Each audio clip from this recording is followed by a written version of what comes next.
Brett Perigo, tonight's second place finisher. Plenty of fans here, Brett, and a solid second place finish. Yeah, I got to shout out the Turn 2 Terror Boys over there.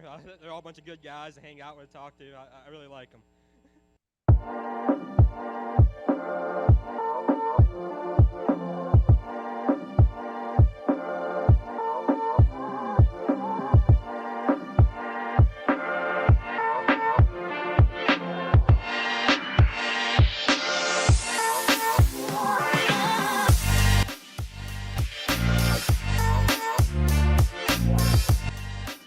How are you doing tonight, man? Hey, I'm talking here. You know who you're talking to? Macho Man! I'm on my way to Monday Night Raw.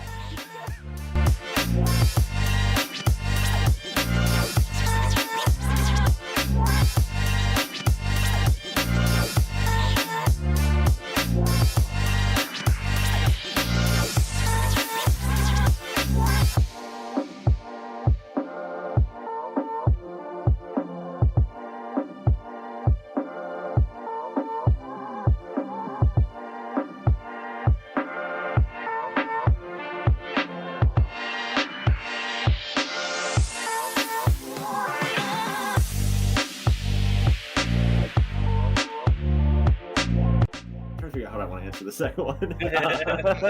Your choice. It's a trap. I feel like it is. I feel like he's setting up fights in the front stretch is what he's trying to do.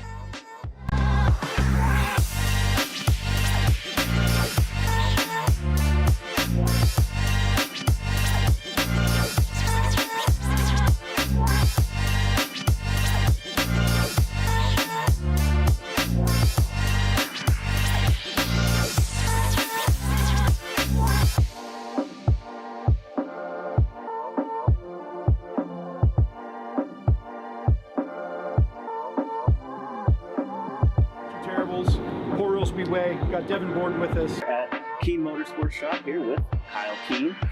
Sitting here with Sean Keen. We're going to talk a little bit about racing history. Yep.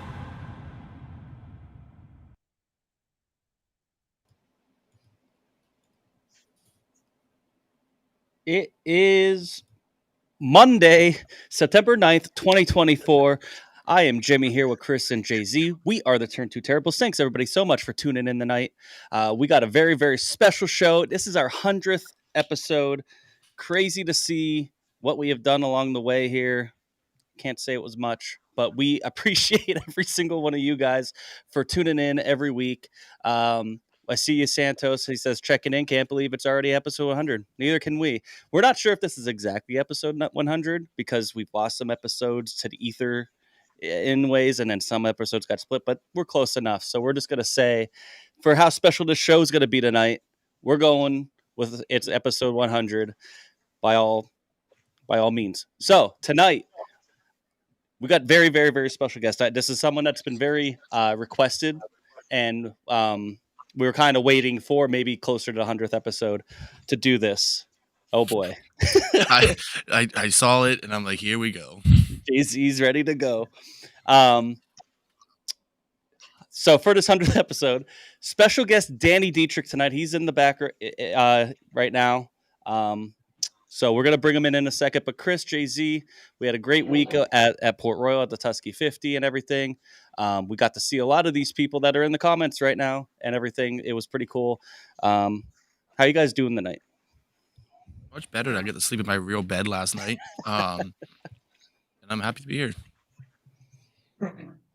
Yeah, it was a weekend. That's for sure. It was a weekend of weekends. It was fun. Tuscarora 50 weekend is always a great time. Met a lot of people, talked to a lot of people, had some good times. It was, it was a lot, but we'll get into it here, I'm sure. So let's not delay any longer, because this is sure to be fun, because we got a lot of questions for him. We know you guys do. And this is the guy that he has, the most unfiltered opinions in the business, Mr. Danny Dietrich. Danny, thank you so much for joining us tonight. How are you? I'm doing pretty good, guys. Thanks for having me on. Yeah, I appreciate you being here, man. It's been a wild last hour or so. Sounds like you had a hell of a day. It was a Monday of all Mondays, it sounds like. So try not to take up too much time, but I got to be honest, I've been thinking about this for a while, and I know we all have a lot of questions, and there's going to be fan questions, and we're not going to put them behind a paywall. We're going to ask them if they're good. So hopefully you're okay with that. Yeah. But there's a lot of people you're well known around in our area and around the country, but we've had Billy on a couple times, kind of talked about your younger days and kind of coming up through, and really where I want to start is my question, and I don't know how you want to phrase this. So you got a lot going on in the industry. You're not just a driver. You have a family business.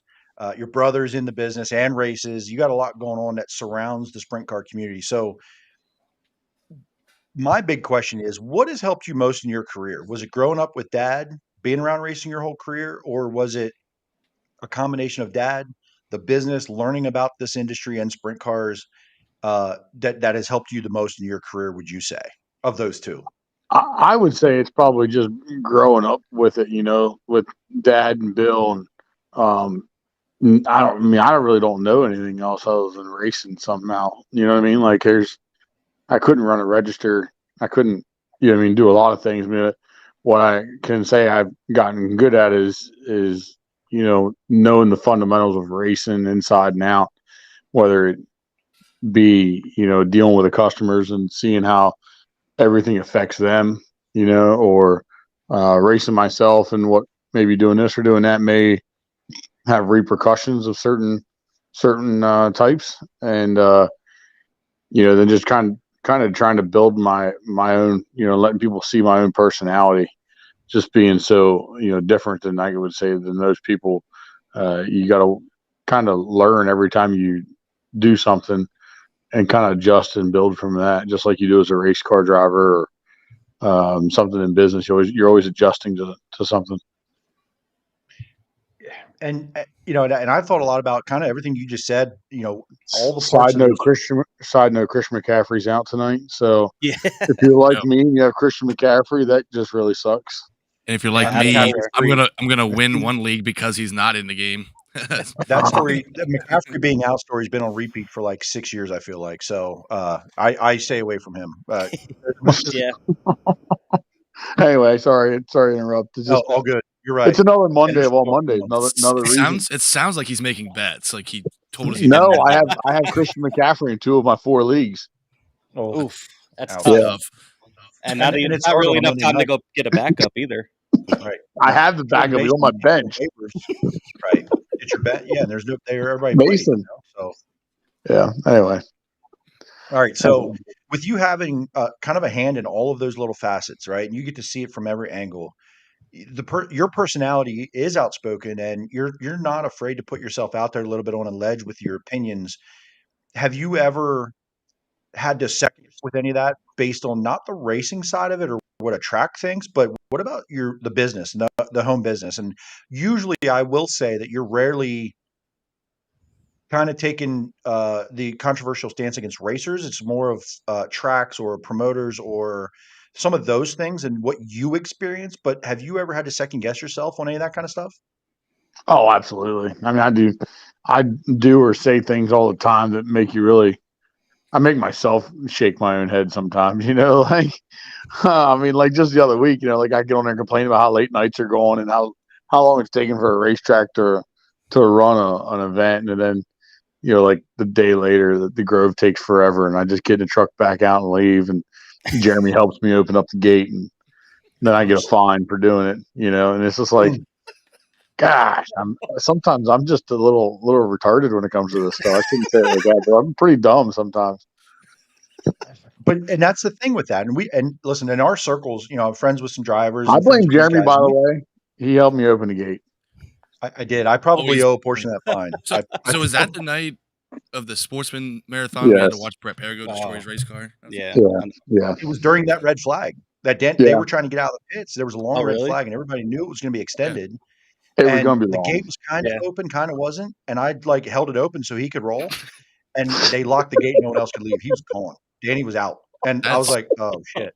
That's amazing. That's amazing. Thank you, Brett Perigo, for getting Danny out early. That's a wild story right there. Yeah, but I mean, it's just like, then I get on the phone with Jeremy, or not Jeremy, with Justin, and I upset security, and I don't quite understand that because I didn't think anything was very escalated at the gate, and apparently they were upset and had to fine me and whatever. It was like 10:30 till we got out there, and the feature wasn't even over. Like we sat in the infield for an hour and a half. But going back to your question, yeah, I do some dumb stuff that really makes me shake my head and just say, why couldn't I just wait another 10 or 15 minutes? But whatever. Well, and I guess that's part of it, right? And I think we've all done that, but it's part of growing up and then balancing that and going, okay, there's a lot at stake for me potentially, whether it's being fined or my business or, how I could be treated at a racetrack. But at the same time, we need some of that, right? So I think there's a balance to it. And I think as you get older, as we all get older, we kind of find that balance. I mean, it's definitely not much of a balance for me. I tend to just be stupid. I mean, it's like yesterday, this whole phone debacle thing. I'm like literally like I'm like, oh man, it's cold out. I'm gonna videotape myself jumping in this cold ass pool, and that's what I did. And I mean, as many times as I've taken my phone underwater, you know what I mean? It's just like one of these times, like I'm gonna learn, like don't take your phone underwater. Like I'm gonna learn to like not leave the Grove early or do something stupid on Twitter. You know what I mean? Like I just don't. For some reason, I just don't learn. Is there a good reason to jump in the pool? Is it because the Steelers won without scoring a touchdown? I mean, dude, you got to be a Boswell. I might have to go get a Boswell jersey. he's our high scorer. I will be all year. But I mean, I was just kind of vibing in it. I knew if I jumped in the pool without just stepping my feet in, it would be fine. You just got to get that shock over with. And I thought, well, I'm going to jump in the pool. And then I was like, I'm going to videotape it. And then when I got my head above water, the phone was black. That was it. So I'll be honest, at about quarter of, I was starting to get a little concerned, like, oh shit, we might have done something wrong and pissed him off. He ain't coming. I don't know. Like I just downloaded I just got Messenger back on my phone, and I actually forgot about the show until Rachel told me. She's like, don't forget about your show at 8:00, which is pretty bad. Like she texts me and I have to look at the number because I don't have any contacts on my phone. So like, it's like I said, it's been a day. It's been a day. Thank you, Rachel. she's upstairs. Emma just did something. He was screaming his head off. One of the things, and this was what I thought about all week, was sort of like all of that, like who you are and what you do. And the second part to this question is, as you're in this race team and you're the kind of the driving force in the race team, right? I can tell that a lot of times like the Gary Kaufman Racing posts are from you, right? And you kind of have full all access to all this, and that's okay. With you having so much experience and growing up in this, and you have a crew, and you have people that help you, and you need those people. Has that been tough for you to say to be able to step and allow your team to do their work, even though it is manual labor? There's a lot of important things, and I know you all work as a team, but with you having so much experience and being able to have control of all that, have you had to balance that over the years and let your team do their thing without maybe you micromanage or taking over? Yeah, I mean, I used to be way worse, way worse as far as micromanaging. You know what I mean? And I wouldn't say like I don't know that I've ever been like overbearing. I think I have a pretty good grip on whether or not I am or not. And I feel like the last, I would say, year and a half, last year and this year, I've really been able to kind of probably before that with Jake. With Jake, I've been able to let him do his own thing for a while. We kind of just started gelling a little bit better. I feel like, honestly, I've had some really good crew members over the years, but I feel like right now, this year, I got probably, I think the most solid crew I got from guys I can trust driving a rig to, which are Sean and Chad, and then, having, Chad do tires. I really don't have to question hardly anything. He might be listening, but I tell him all the time, like, his tires got air in them because he always forgets to put air in them after they come in and cool down. But it's kind of a joke now. It's kind of like a running joke. As soon as we come off the racetrack, like, Chad, you gonna put air in that tire? You know what I mean? But like, it's not really a micromanaging. It's more like now we're just kind of picking on him because we know it's his flaw. You know what I mean? Like, and I feel like Jake and I just kind of have a good system going, and there's times where maybe I need to get a little more involved, but not very often. I think, the difference of when I need to be a little bit more involved is when it comes back to, growing up around it and having 30, being around it for 36 years. I've been working on, I built my own car when I was 14, so, I got 22 years of basically working on my own car since I built my first one myself. So, there's not much that, and that's what we do for a living. So that's kind of, I guess, when I need to step in is whenever sometimes he doesn't, it's not what he does for a living. It's no different than I don't like working on my pickup truck. I'll take it to Jake to work on that, and vice versa. Quick question here, because this was something I was wondering and kind of piggybacks off of this. Randy Kopp here says, how long have you and Gary been together as a team? And I was wondering, I don't know exactly how long, but it's been a while. And in, today's day and age, especially, there's a carousel of drivers and owners and everything constantly, but you guys seem to be pretty constant every year. What makes that work between you and Gary? Just both of our desires to win. Gary wants to win, and at times, sometimes it is a little much. I mean, his drive to be the best is so high. It's incredible. I mean, like, and sometimes sometimes, to be honest with you, behind closed doors, me and him are kind of, a little frustrated with each other, I think, because there's times where, like, right now we haven't won since Speed Week, and that's tough. It's tough for me because, I pour everything I got into it, and he doesn't see the wins coming. So then he gets frustrated because, we're not in victory lane. And there's a lot of hard work that if we ain't winning, I'm not going to be very happy. Last year we only won 7 races, and man, it was trying. We didn't win till, like, I think our second win was Ohio Speed Week, and it was like, man, this was tough. Last year was one of our worst years. And I think, his desire to win, my desire to win, and then, he's paying the bills and I'm putting in the work at, a lot of the effort, getting the things right and taking the pressure on of the team, making sure we do win. I mean, I run the team and I drive the race car, so I feel like it's all on me. You know what I mean? So, it gets frustrating. I will say, behind closed doors, like I said, I think we get a little irritated with each other at times, but that's any, I think, race team. If you really want to win, you have that expectation.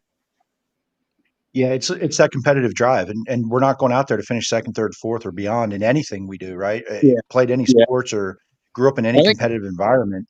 Yeah, we started in 2000. To answer that question, we started in 2010 together, and so this would be this would make our 15th season total together. So, count 2010. So I think it's a season 15. Yeah. It's been a ride. You know what I mean? Like, when you can average 10 wins a year, it's not easy to do in PA. I mean, I feel like we should be better than that, but that's average, and that's not counting a couple of years we weren't up to par, I would say. Then, the first 2-3 years, I was only 21 when I first got, started racing for Gary. So, I was pretty immature when it comes to being a race car driver, pretty fresh, and I feel like, we've been able to balance, 10 wins a season or more. And I think that's pretty good. We're at 10 now. I hope we're not done for the year. I feel like after this weekend, anything's possible. We know what being down in the dumps feels like after this past week. It's pretty big struggle. But I feel like right now that we've been there. Now we got to be able to go up at some point here.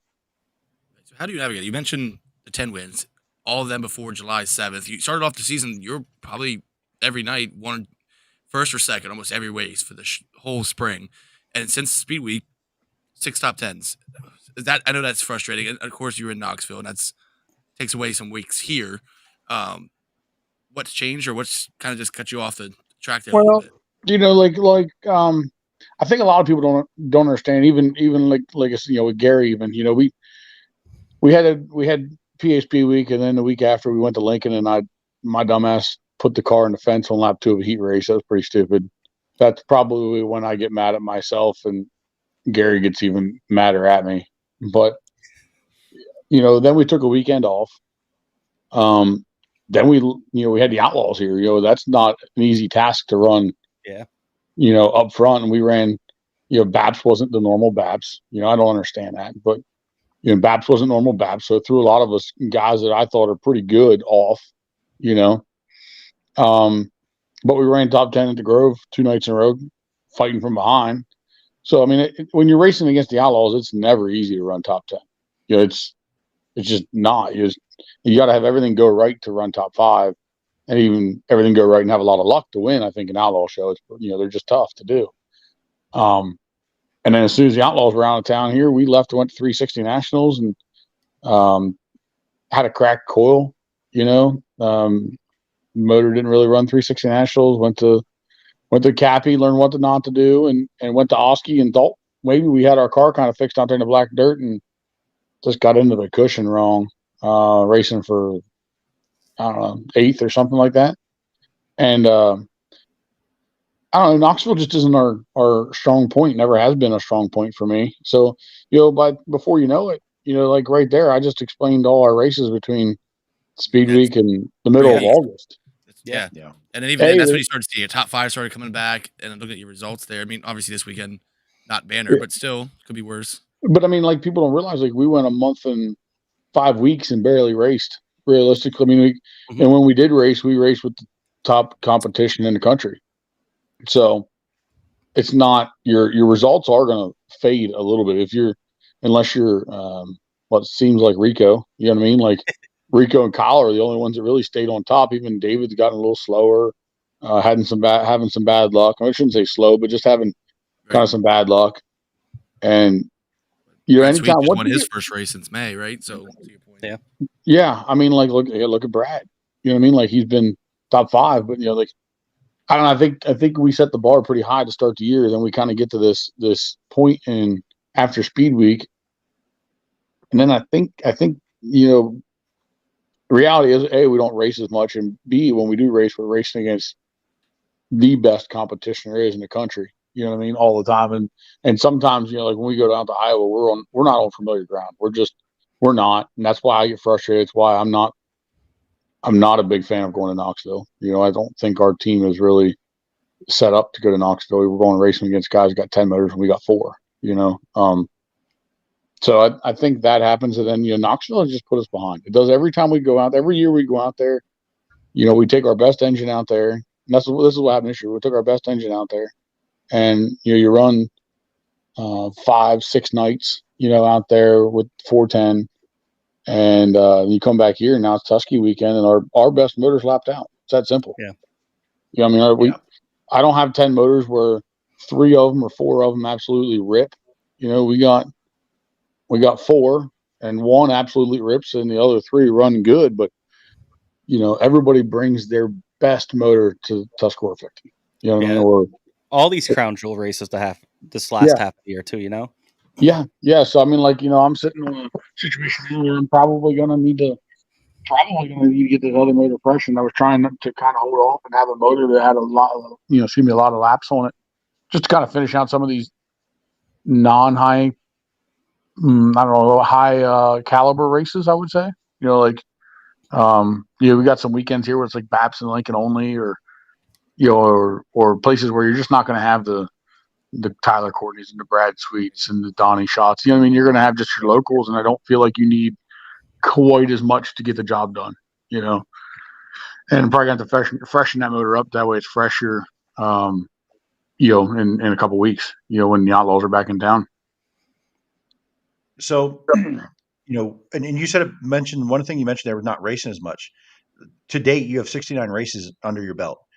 Last year, you ran 87 for the whole season. So you're not too far off, but it feels like they've been in weird spurts, right? Like you race a whole bunch of speed week.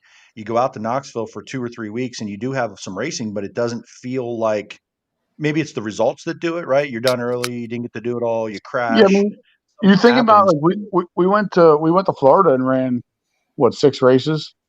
Yeah. We had Ohio Speed Week was 9, 7, 8. I think it's 8. 7 or 8. 7 or 8. Yeah, I think it's 9, and then we skipped Hilltop or whatever the other place they went to. So I think we ran 8 there. That's 14. PHP Week was another 9. That's 23. And then you go to Knoxville and you run 7. Yeah, that's 30. Like right there, them 4 trips are half our season. Yeah. You know what I'm saying? Like people don't understand. Like we haven't raced that. Like last year wasn't that many races. You think about the fact that last year 5 of my races were high limit races in the gas car. So like last year we didn't have a ton of races. We got a lot of rainouts. This year here we got, even in my opinion, if we would have skipped the Knoxville trip like we did last couple of years, we're down at like 56 races right now, and that's kind of dog shit, really. You know what I mean? Like we only got 13. I just counted tonight. We got 13 races left. If we get them all in. That's taking Selinsgrove off and adding Lincoln in. So there's 13 total races left, and let's just say we get 9 in. It's not a very good year as far as amount of races ran. So speaking of that Lincoln race that's coming up, maybe there's one more being added from what I'm hearing. Maybe rumor. Have you heard this? I've just seen that Outlaw show added. That's all I know about.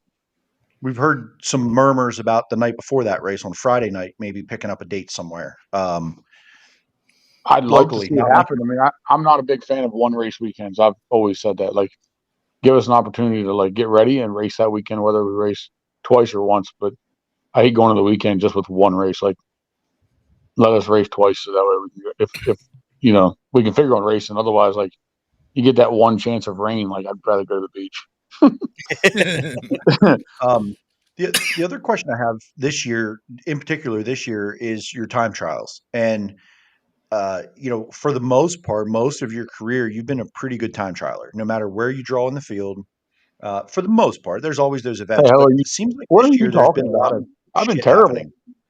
Really? I thought you've been better. Maybe you have, but I thought I've always been like this year been a lot of shit happened. Well, I've always been terrible. I feel like I've always been terrible. I feel I can tell you right now, coming up, like when we got to think about going to Williams Grove and it's time trial, just like, man, I don't want to go. I miss the old handicap show. Start me in the back of a heat race with the slower cars up front. We'll work our way forward in the heat. But like, man, I feel like over the years that's been my biggest downfall is time trialing locally. Interesting. Locally, we can go to Ohio. I feel like we time trial pretty good. I was gonna say it seems like you're getting at least 1 or 2 quick times every time you go out to Ohio Speed Week. Yeah, like we used to always be fast at Knoxville. I mean, we haven't been to Knoxville in a while, but like we used to always go to Knoxville and actually probably time too good. But I feel like at the Grove, I'm always 3rd or 4th row at an Outlaw show in a heat race. It's terrible. Well, maybe you're thinking back to when there was like a 16 invert for the Outlaw shows. Was that back when you won the National Open? I can't remember when they changed that rule. I think National Open 2016. I think that was an invert. I think I timed like 12th or 13th. Same with like when I won the Outlaw shows at Lincoln. That was back when they had an invert. I remember the first one we won. We showed up with an All Pro and it blew dust in warm-ups. So we skipped warm-ups and put a -12 in and went like 15th quick and put us on the pole of the heat. Detuned by changing engines. Speaking of starting 2nd or 3rd and 4th row in the Outlaw shows, this is something we've talked about on this show, and I've been pretty critical of it. When those Outlaws come to town and our guys not time trialing, you know, and I think there's this era changing. You're not a young guy anymore. You're that veteran guy that the posse's like looking up to. Macri, yourself, you know, it was Brent, but he's here, he's not. Freddie, you know, Troy, I think is coming into that picture. But like when the Outlaws come to town, you're that guy, and we've been fairly critical. Like, hey, like we got a time trial, and we all know it. Yeah. What do you think is because you, like you said, you got the motor program, you pass cars, you've raced here a ton. Do you think it's just I need to tweak the setup some? Is it you mentally? Like, what do you think is that kind of that roadblock when the big guys come to town and we're missing that half a tenth or 2/10? I think I honestly wholeheartedly believe that my weight at Williams Grove kills me. I just do. I think the whole starting and stopping in the corners, well, even when it's fast, you're still, you know, driving down the corner at 130 and probably getting down to 90, you know, or 80. You know what I'm saying? Like it's such a hairpin where like that you know, say 40 pounds or 30 pounds that, you know, get in the car to get ripping again. I mean, I look at somebody like, you know, Cody Hartlaub just got into the 410 here this year, and you know, like they got good motors, but I know they're light. You know what I mean? Look at Cameron Smith. You know, like you know they're on the weight limit, and I know in 2019, even 20, like you know, we got the car trimmed down a lot in 19 after coming back from Florida because we went down to Florida and time terrible, and we came back and just trimmed a ton of weight off the car because we had kind of just blacked out on worrying about weight, and you know, like we got a lot quicker in 2019. You know, we timed really good, and part of it is I think my weight, and part of it is I think, like I said, just sometimes only having one really good hard hitting engine, you know, and not always having the knowledge that some of these other crew chiefs got because they've been through multiple engine builders or you know, just a little more experience with tuning. You know what I mean? You know, or Jake and I are probably just a bit behind when it comes to that kind of stuff. Like Jake's really not on the up and up with fuel settings where I am, but I've always kind of had to protect our engines, and I've never been one to really experiment a lot with fuel settings because I can't afford to lose an engine. You know, so I think it comes down to both. I think weight and you know, if we could have maybe, you know, maybe another new motor or just you know, maybe just a little more backing so we could play around. And if we hurt one, then, you know, you just get it shut off before it really comes unglued and just know, hey, you know, you got to make sure you're learning from it every time. Well, if you have that one hard hitting motor and you skip Knoxville next year, I mean, everyone's just going to call you a porch sitter, you know, to be smart. Like you're just going to get that shit, you know? Yeah. I mean, I'm not the biggest, like I said, the biggest fan of Knoxville. I don't mind going. I think the event in Knoxville is second to none. I think it's much better than even the Kings Royal or anything around here. I think the event at Knoxville is just absolutely phenomenal. That's why it's the national. You know, there's no other race called the Nationals for a reason. You know, Right. I think everybody does a good job. I'm not taking anything away from any track around here or anything, but it's still nationals. But I don't think the racing's as good as it used to be. I think the format kind of sucks anymore the way the racing is. I think just about 90% of the teams in the pit area would agree. Then, you know, you got your 100% of the old school fans that wouldn't want to change their opinion on the format. But, you know, I think if we could just have a better situation, and we've tried to do that this year by skipping Eldora, which we've hurt two cars in a motor the last 2 years. And, you know, we've taken some weekends off to try and just save laps and stuff. And I think that's helped. But, you know, going to Knoxville and having that expense of a trip, you know, where you're spending so much money to go there and then you're coming back with, you know, wore out stuff. You know what I mean? You're putting that many laps on your stuff, and it kind of screws you up because you get back from Knoxville. We've kind of been lucky every other year we come back from Knoxville, you get right into the All-Stars going to like Grandview and the Grove and Port and Selinsgrove or whatever that 4-race weekend was. So we've kind of gotten away from that, but it still goes, you know, Tuscarora 50's right behind it.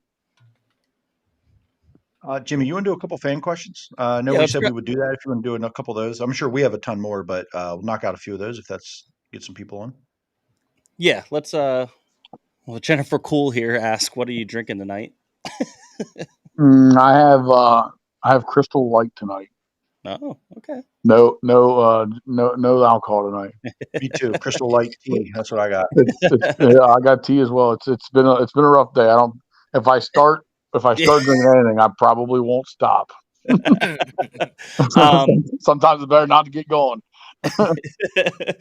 Jeff asked, "Did Danny talk about his part in the Bridgeport date yet? That was a good show last year, and that was something I also want to ask you.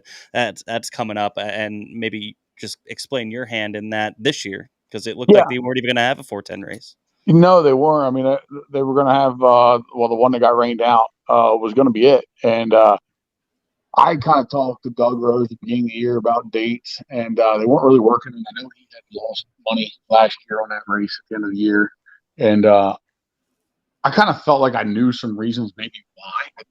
I thought there were some things that he could have done better for Central PA fans to be aware of the race better or more so. Mm-hmm.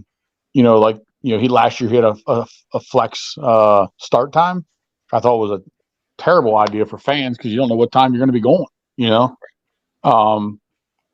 Certain things with the racers, and maybe not over racing the race. I know he lost money, so I didn't want to see him lose that date. I kind of like, the way the Bridgeport was going. And 3-4 years ago, I didn't think the racing was very good for sprint cars. I was pretty against going there myself even, but he's worked hard to get us good racetrack every time we've been there, and I think it's been a much better the last 2 years.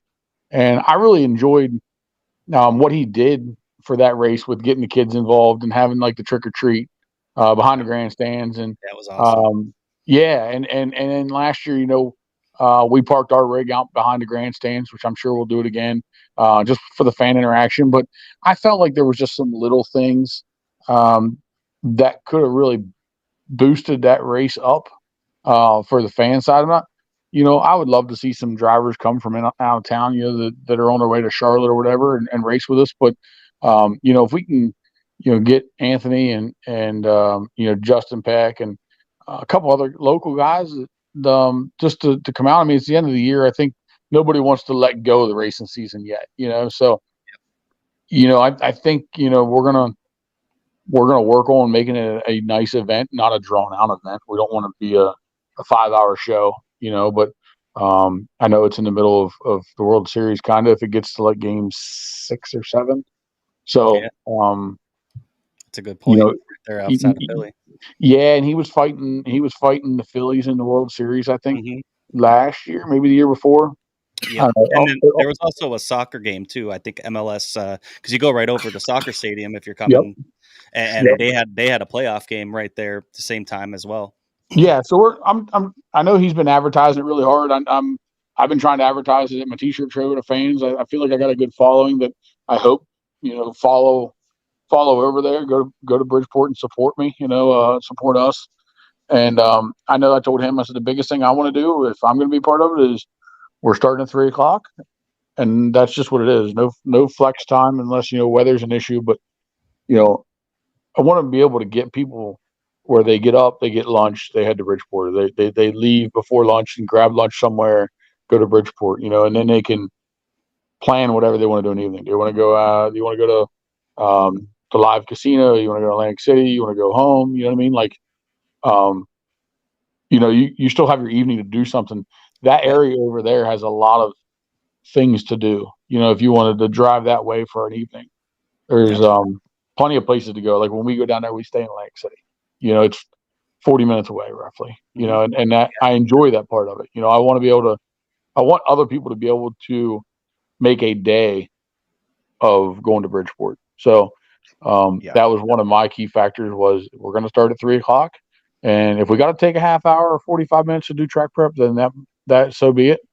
I think that's understandable, but we're going to get started on time and, try and get everybody out there, let's just say by, 6:00 so they can still go for dinner.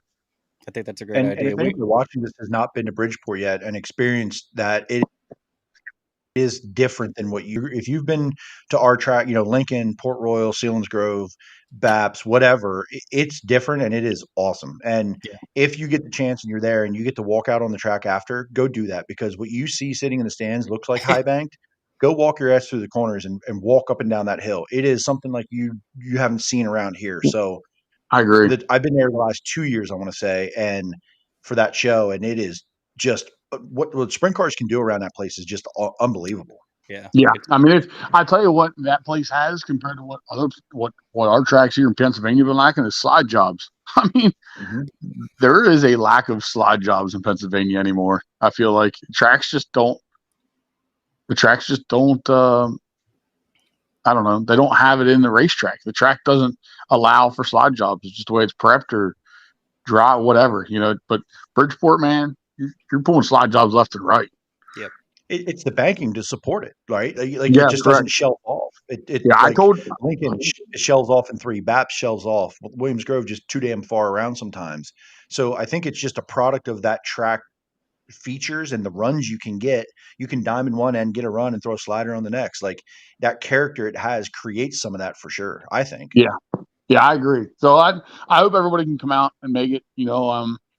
My plan is to try and have our I think we're going to do the Halloween thing. I know it's like the day after or 2 days after, but I think we're still trying to do maybe not Halloween, but more or less just have a kind of a candy handout for drivers behind the grandstands like they have been doing. And, it'll probably be right at dark. You know what I mean? It gets dark 5 o'clock there then.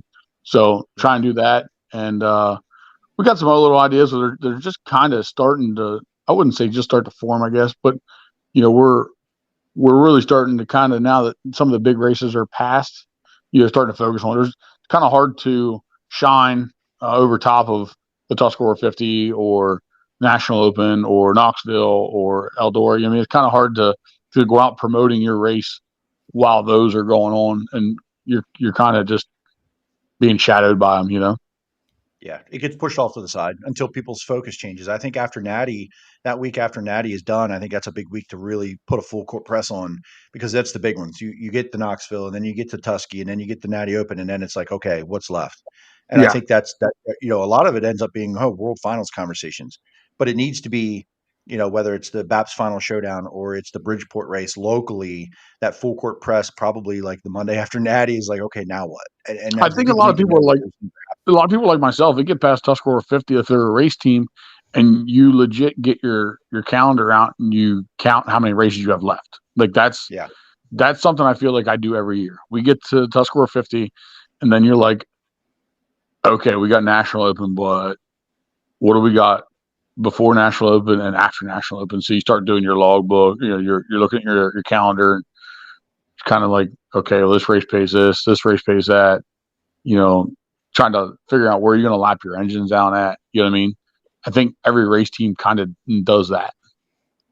So, yeah, you're starting to see some of it, right?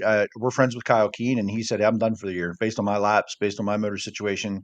He's new to the 410 ranks, but he decided he's done. And he could go, but the schedule, the money, the timing, the way the season's gone, like those plans are formulating, like you just said, at this minute for all these teams and going, what can we do? What's left? What do I have left in the shop?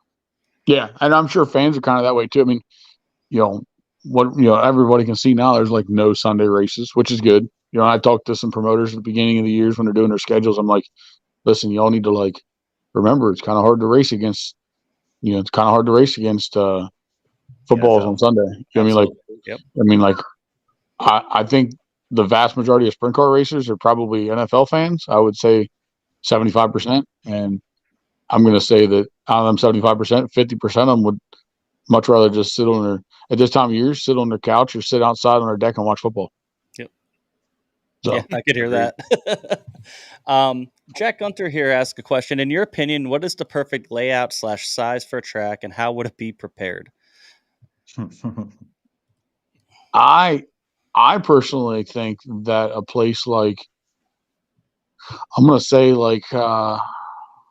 somewhere between like Sharon and Baps is about perfect. I sometimes wish Sharon straightaways were just about 100 feet longer, but I wish they had the banking of Baps.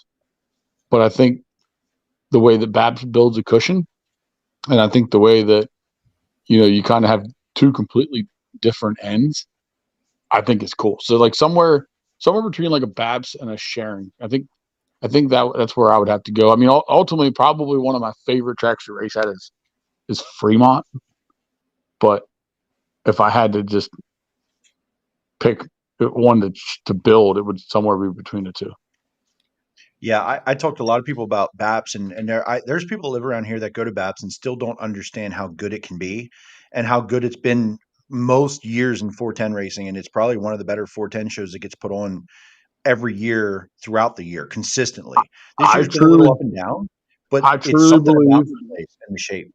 Yes, and I've always said this. I feel like Williams Grove with having two different corners is great. I just think if they ever decided to cut the straightaway where the grandstands end, like instead of the straightaway keeps going past the grandstands, like if that was like the start of the corner and you parked everybody on the rigs outside turn 1 and 2, I think Williams Grove would be a badass racetrack if that was the case. But it has to keep the same turn 1, essentially, just move it more toward the flag stand. Yeah. Because I think 3 and 4 to Grove is really fun. I do. If you get the cushion, it's really fun. Yeah, and you can use most of it. I mean, how many times in the last 10 years can you say you were more than 60% up in turn 1 and 2? A lot. And it's gotten better. Like the last I'd say 2 months, they've actually gotten a massive curb down there. And then like the Speed Week show that we won where Anthony crashed himself. He did. Yes. Like him and I were running all the way out and getting into turn 3. All the way out. Mm-hmm. And I thought that was like old school Williams Grove. I thought that was the coolest. Like, because you got to be so good to get out there, get the gas, and carry your speed on exit. And I thought that was really cool. Like I think turn 3 to Grove. I think if we had shorter straightaways, obviously you'd be going slower, and then I think you'd see more slide jobs. Like right now, when was the last time you see a slide job in turn 1 at Williams Grove? Not very often. You don't ever have. There's not one that's worked out. Yeah, that's what I was going to say. Not one that is supposed to be a slide job. Like people might pull a slide job, but it's not clear. Right. So you say move the haulers out to 1 and 2. So sounds like you're a fan of just moving the haulers out of the infield from a fan perspective. That's the biggest thing we hear. Then I wouldn't get no fine for leaving. You go fines. You can leave whenever you wanted. I truly believe that. I think that you could open. I mean, so Williams Grove has probably the biggest fan base and season pass ticket holders in all of Pennsylvania. Has to have. I mean, like people don't realize. People will say like Williams Grove, there's nobody there on Friday nights. Well, Williams Grove is so huge that on a bad night at Williams Grove, if you took all them people to Lincoln, it'd look like Lincoln on a good Saturday. You know what I'm saying? Like a bad night at the Grove is still a normal Saturday at Lincoln. Like the Grove holds so many. You see that front grandstand all sprinkled, but you forget there's a whole hill over there and the whole damn infield that's twice the size of Lincoln. And another backstretch grandstands. Right. Like people don't understand. And then you got all the season ticket holders that just don't go. Like that sometimes don't go. Plus all them suites up there. Williams Grove has a lot of people. And I feel like if you opened up that infield somehow to like think about the National Open, how many people you think Port Royal's got a lot of people in the infield? Hey, you got a National Open infield. It's standing shoulder to shoulder. It's damn near hard to find your group when you come through the infield. Saturday. Right. So if you opened it up and got rid of the rigs and the haulers, then you can make even more money. Do that and make that like Port Royal has with the family section. There's no such thing as a family section at Port Royal. Dirt track racing. I mean, I wouldn't be in there, but you can do that. You get these people away from some of these National Open people. I looked at Port this past weekend. I think there was like 3,000 people in the infield. It looks like, and then there's like 10 in the family section. Yep. Absolutely. The infield was nuts, and the people in the family section are in there drinking beer still. Yeah, I know a few of those. So that's what my ultimate track would be. Take Williams Grove and chop the front stretch down. Listen, we're coming up on 50 minutes already. And I appreciate your time so much, man. This, I know our fans that we have, the 3 or 4 that we do have, really wanted to hear from you. And we've been wanting to have you on here for a long time, so we appreciate the time.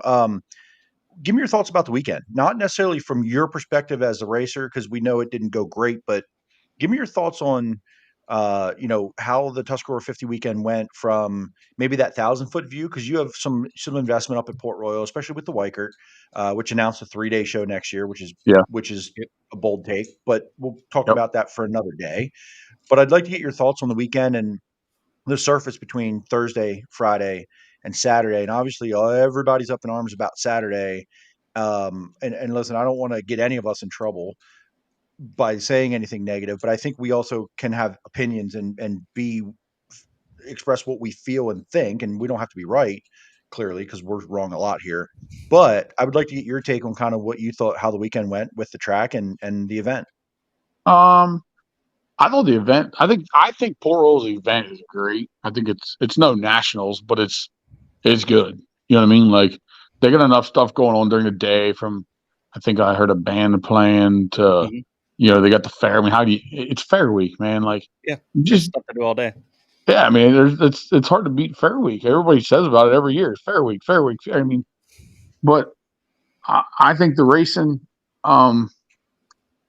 I don't know. Like, I have, like, my opinion has my unbiased and my biased opinion on it, because we kind of sucked all weekend. I know. I know that's hard to, like, put aside. I get it. I think everybody, like, for myself, it's kind of like when Babs had the Outlaws here. Like, I felt like Port Royal is always so good. Like, it's technical from warm-up, maybe not warm-ups, but from time trials to the heat to feature. I feel like you got to have a good race car and a good right foot in time trials, even during PHP week. Like, you can't go out there and just run wide open in time trials typically. So I feel like that brings it brings the driver back in me, or other people. What, the first 2 nights, I know that there was no need to even lift in time trials, or hardly even in a heat race. Like, you just run wide open. I think that's uncharacteristic of Port Royal a little bit. And it got really dirty before it ever got clean. Like, I'm not really complaining. I think they've had some issues with the weather, obviously. Like, I don't know how clay works, but, like, when you get 8 inches of rain, like, I feel like it's A, going to wash away, and B, maybe take some of the, some of the lime out, maybe some of the silt, all that stuff that needs to be mixed together to make good clay. I don't know. Maybe I'm talking out of my ass. I'm not sure, but I know Monday when we were up there was a lot of sludge laying at the bottom of the track. Yeah, they were scraping it off with the backhoe at one point. Right, but the rest of the track is hard. So, like, to me, that's like a separation, or something. There was something, like, to me, I would ultimately think, okay, maybe there's some sort of separation between, the clay and the dirt and the silt and all the ingredients of clay. I don't know. I'm not a dirt expert, but it just seems like something's different there at Port since we got all this rain, since Speed Week. And it went from being like wide open. They've had 2 or 3 episodes this year of, like, massive rainstorms. Yeah. Like, yes, a couple of different times throughout the year. They told me that they had like 16 inches of rain from, like, Knoxville to Tusky weekend. Yeah, I believe it. And I mean, like, if you think about that, like, it's obviously got to wash the dirt away, wash clay. And, like, I can honestly say, as a driver, Port Royal seems very flat down in 1 and 2, like, massively flat. There's, like, no banking compared to what we're used to. Compared to what you're used to, or just in general? What's that? You already answered it. Yeah. So like, I feel like the track's just different for us regulars. And then, we went from kind of being wide open to, obviously, Saturday. I'm not really sure what happened there. I'm really surprised we didn't get track work. I really am, because tires were being worn very hard in heat races. Yeah. And it was wearing in the heat pretty bad too. Okay. Oh, I did not know that. I even told Troy before the heat race, I'm like, dude, I know what you just seen Macri do in the heat race before you, but, like, I'm telling you, I think I lost second because I was trying to make speed through the middle and the track was dirty in my heat up top. Like there was no way I could have just went out there and just railed the top. I'd have destroyed another race car. So I told him, I said, the last 3 laps I dropped down and just ran the bottom. I actually felt like it was like cleaned off and maybe not rubbered up, but almost kind of felt like it was getting abrasive then. And I don't think I was wrong. I really don't. I think the top cleaned off, and then you got some guys out there that just have massive kahunas on them, and they just send it. Yep. So, but I definitely think that it was starting to rubber up or get abrasive down in the bottom, even in the 4th heat that I was in. Which then you watch like heat 6, and like I think Rico ran the bottom after the first lap, and Cisney run the bottom, and it's like, well, that's obviously the place to be. So, I just thought there would have been some track prep. I don't know that there was rubber down the bottom yet, so I think doing a little track prep up top would have maybe saved the racetrack and saved the race. And kind of honestly, that nobody talks about the heat races or the day other than the feature, and that kind of sucks because it's a hell of an event to be kind of washed by the wayside of the rubber down surface. Yeah, and we were there on Monday, right? And they reworked the track, and it's still, I'm sure it still took rubber, but it delayed it. So why don't you do it for the biggest race? I think with the sun being down Saturday, if they'd have done, they wouldn't have needed to do that kind of extensive track prep. No, that's true. Yeah. They could have went out and did probably a quarter of what they did on Monday, and it would have helped. Just because the sun's down and it's 65 degrees, and it was cool. Yeah, so like I think they could have spent. I don't know. I would never tell Steinley what to do. I do try and sometimes give him a little insight from a racer's perspective and let him do his thing. But I feel like if they would have took maybe 20 minutes and just took his little tiller out there, maybe even just 1 pass, maybe 2 max, I felt like your racing would have been freaking awesome. Yeah, and I think I agree, and I can only assume standing there watching that he thought after the B main that there was enough left for people to spread out and race in the A. That's the only thing I could think, because there was, I think, a couple people kind of were ripping the top middle-ish in the B a little bit. They were spread out a little. They weren't around the rail. That's my only assumption. After watching the B, they felt happy with what they saw. But you could tell pretty darn quickly. Rico ran the top early, in second place, so it's basically clean air. Could make enough speed, but as soon as he got the lead, he went down like immediately and never left because he knew he had to, and it was the only way he was going to win the race. And I don't blame them at all for the hand that they were dealt with the weather up into the A. But I feel like there was a decision that was made that was just the wrong one by the inaction, because they put some water down after the heats, or was it right before the B? Because there was no dash, right? So it was they canceled the C. So they ran some water on it at some point. No, they ran a C and a B.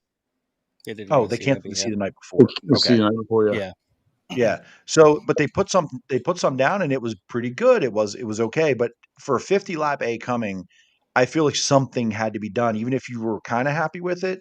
For it to last for 50 laps, I don't know if that just seemed like the right thing. And even with that intermission, it wouldn't have even had to hold anything up, because the way the introductions get done, they took some time to roll you guys out there. Even if they rolled you guys out in a little different staggered formation down toward the inside wall to get the equipment by around the top lane, there was plenty of time, and it would not have interrupted the program. So no, but it's hard for me to sit here and say that they, like, it's easy to sit here and say that they need to do this or do that. Like Steve Steinley is probably, I'm going to say, one of the best in the area. If he's not the best, he's the second best track prepper in Pennsylvania. And I would say in the last couple of years, I think he is the best the last couple of years.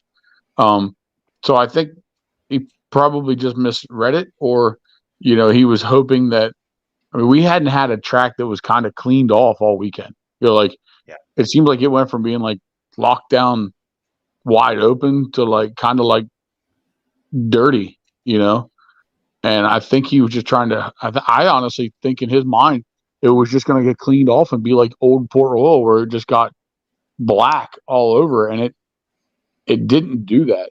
It went from being dirty to rubbered up like nothing. Yeah. So it's kind of weird. think about Port Royal with the Sorry. Whiker. I mean, that thing got black all the way across with like Yep. no rubber. Like it might have the last like 3 laps. I can honestly say I might have felt just a little bit of rubber at times, like getting into one in the middle.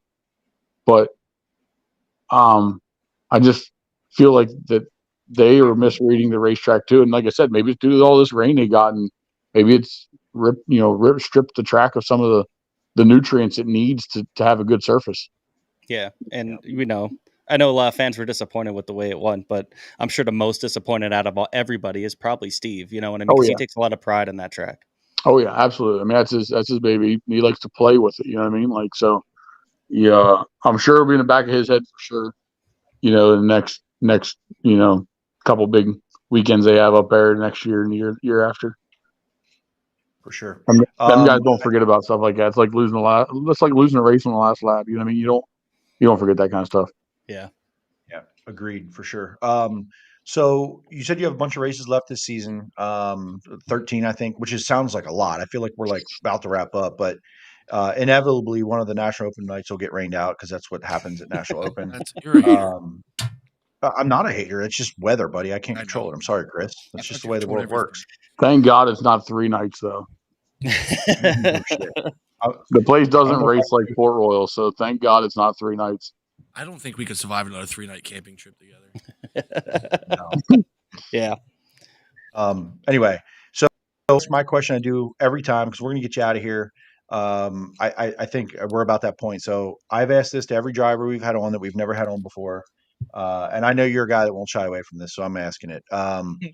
You got to name me 2 drivers, someone you've loved racing with over your course of your career. And listen, it could be anybody, no matter what. Someone you have a great time racing with. You love racing around. It's a great time. And somebody who's a pain in your ass to race around. Not for necessarily being dirty, but just someone hard to pass, someone that races you really hard for good reasons or bad reasons, one of each. I think my favorite person to probably race around is Lance. Always has been. I mean, in 5 years, I might say that about Anthony, but over the course of my 15 years here, I've raced with Lance a lot. I've learned a lot just by racing around him, or being beaten by him, that's simple. I've learned so much. And then I would say probably the biggest pain in the ass. Everybody's going to expect me to say Freddie. I would say it's not Freddie. I would honestly say probably the biggest kind of pain in the ass to race with is probably like Brent Marks. He's really hard to pass. He's really good with moving his car around to kind of just disturb your racing ways. Like if you can't just get in front of him, like he'll move his lane or line and just block you just the right way enough, or just plain change lines on you, and then it's hard to pass him. And I think that's made it really hard to race with. And a lot of times you may slide him or pass him, and he'll pull like a nasty slide job on you, and then you're stuck. Like then he makes his move. Like I would have to say Brent's probably one of the biggest pain in the asses to race with a little bit. And it's funny because Freddie's it's not funny saying saying that. I've just moved him over the years. Well, and yeah, listen, and I've seen him do those things, right? Where his car may not be great and he's playing defense, but by the time that you get back, he's gone because the car came in. So like he knows that stuff, and he's been good, like being, kind of a student of his racecraft over the years. When he was really good that year, he would make those aggressive moves to save a spot because he knew that's one less I have to do later when this car comes back to me. Correct. And yep. It makes a lot of sense to what you're saying and being a pain in the ass because you're like, I'm better right now. Let me go. Like, yeah. But he'll fight for every inch there. So yeah, he's very methodical in his moves. Speaking of Brent Marks, because this has come up in our chat here a lot throughout the episode, and I don't know if anybody saw his tweet because he's not usually too outspoken, but he talked about how kind of the racing has gone downhill this year a little bit. What are your thoughts on that? Crybaby. No, I'm kidding. I mean, come on, I had to say it. That's fair. I mean, I have a hard time. I mean, it's hard to disagree. It's hard to agree. It's hard to disagree. I think racing needs something to make it a little a little more unhooked. Like the cars are just so locked in the racetrack. You got to find something. You know what I mean? So I don't know that I agree or disagree with him. I truly wish that we could just. I wish we could have left the 2-inch wicker bill alone. I know that's what he's talking about, the wicker bill. That's a fact. Like he was one person that was not for the change, and rightfully so. Why would he want to change? He's on the 2-inch wicker bill. He's hard to beat. Simple as that. So I kind of understand his fun. Drop his phone. Maybe. You jumping You there? Me? No. Yeah, you cut out there. Okay. I'm on an old S20 right now, so that's probably it. I honestly wish Hoosier would give us more options for tires. I think I don't care what wicker bill we're on. I just wish that we could be more like the late models, and a tire compound would be a little more than just everybody's got what they got. Like everybody's on the same tire. We're racing, $120,000 race cars, and we're mandated a $320 regular tire, and there's only one of them. You know what I mean?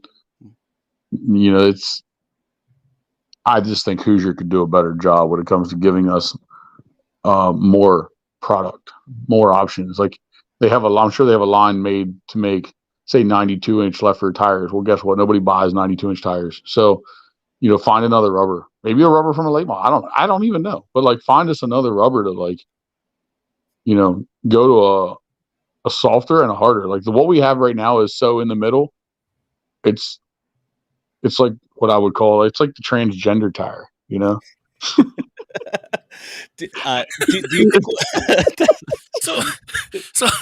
Do you think we'll ever get there? Maybe because they do late models. Do you think we'll ever get there with? I don't know. I probably shouldn't have said what I said, but anyway, go ahead. It's something that High Limit and World of Outlaws are going to have to tell Hoosier they have to do it. Yep. That's where it'll start, and that's the only way it's going to happen. I truly believe. Otherwise, it's easy for Hoosier. You're making one tire. This is, I think nobody would be complaining about Hoosier if they just gave us more options. But they only give us one option, so then automatically you got people who say, "Well, let's make an American racer too. Like, let us run an American racer." But we just need another option. The medium tire that they offer is too hard, way too hard. If they could find something like they used to back in the day, where you had a tire that was basically like an RD12, guys would run them. It would time trial them, or D10. Like D10's too soft, but like an RD12 was like the next step of the softest. Guys would run them. They were more like a heat race tire, but guys would run them in the feature, but they would fall off on lap 12, halfway through a 25 lap feature.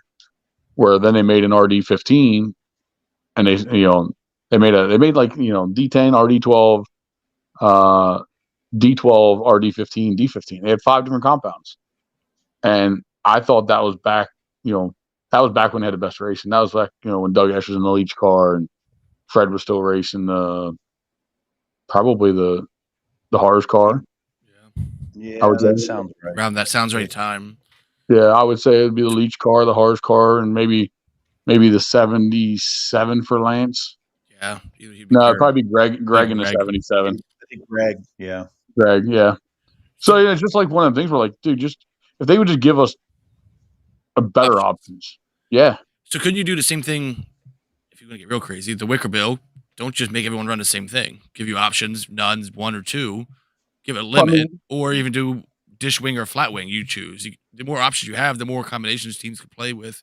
Maybe opens that gap a little bit. Yeah, I don't really. The dish wing and the flat wing are kind of a tad bit before my era. When they had dished wings.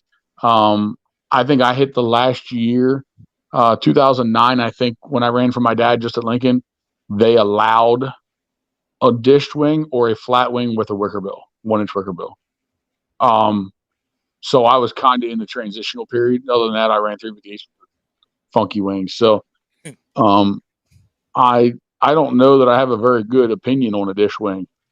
there's some guys that are like all for it, but I would still take the flat wing with a wicker bill over a dished wing all day long. And even I said that even at Selinsgrove, I still think that you have an advantage there. But Just give guys an option. yeah, I mean, It like would be, but at what cost, I guess. I mean, like it's not when you have a dished wing. I feel like everybody's bottom side of the wing is the same. The top of the wing still the same. Just no different than a flat wing. Flat wing, you don't work with the top, you work with the bottom. You understand what I'm saying? Like Yeah. we all work on the bottom side of the wing right now, which is kind of a pain in the ass. It's like flipping an airplane upside down. So Yeah. It's kind of a pain in the ass to be, working with all these, and the sanctioning bodies probably don't realize how much people are messing with the bottom of the wing, trying to put a little, an extra half an inch here, or half an inch there, or taking it away here, and taking just for different feels of the race car because you can feel it. So I don't think the flat wing's bad. I just think, maybe we should go back to the 2-inch wicker bill for like anything under a 0.4 mile track. You know what I mean? Or like a short track package or shorter track package. Yeah, or even just say you can't put the 2-inch wicker bill into a feature. Like, yeah. I actually don't mind that idea because it had gotten to the point where everybody would time trial their 1-inch or 1.5 inches, and then they would run it in the heat and run a 2-inch in the heat race pretty much. And there was absolutely zero passing in heat races the last couple of years because if there was any chance that you were going to be in a slick part of the racetrack, you just bolt a wicker bill and make sure you stay locked in. Like you would just ride the moisture momentum from the moisture right through the slick because the wing, the wicker bill would just keep the rear end of the car down. Like you wouldn't have to worry about hitting the slick spot of the track and then lighting the tires up. You know what I mean? So like, well, but you're saying about unhooking the cars, doesn't that option then hook the cars back up with more wicker bill? What I'm saying is like make it so that way you can't run a 2-inch until A main or B main. So it's a main. So at that point, the cars would get grip back in it when the track doesn't have it. Correct. Versus running wide open through a heat and to be no passing in the heat, fast guys. Right. It all starts. I mean, heat races the last couple of years, and not this year. I actually feel like heat races were pretty decent everywhere this year. Better than the last couple of years. They felt more like a formality the last few years, especially at Williams-Grove. Yeah. Like wherever you started, you did wherever you filed out off 2 is where you were going to finish unless something happened. Right. I mean, it's still Williams-Grove. It still happens a lot. But yeah. I feel like it's gotten to the point where the heat races this year are better, but not always the feature.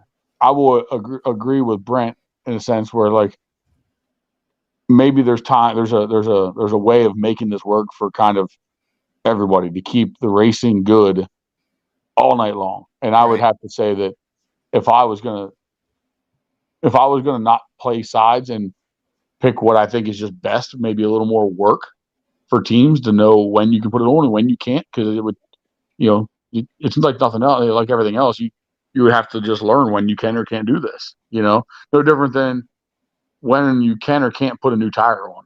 You can put a wicker bill on then. So I feel like if you want to make everybody happy and still keep heat races good, because I actually think the World of Outlaw heat races have been better this year. I've seen guys come from the third row, like Donnie and David and Carson. Like them guys have come from the third row in heat races to run, make it to the dash or start 6th or 7th and run third just outside the dash. You didn't see that in years past. Everybody just run around and everybody literally, if they passed a car, that was remarkable. You saw a lot of part of it was the track, maybe a little bit too, but Knoxville, we complain about that format because of the way the heats are, but we saw quite a bit of passing. It felt like in those heats too. Yeah.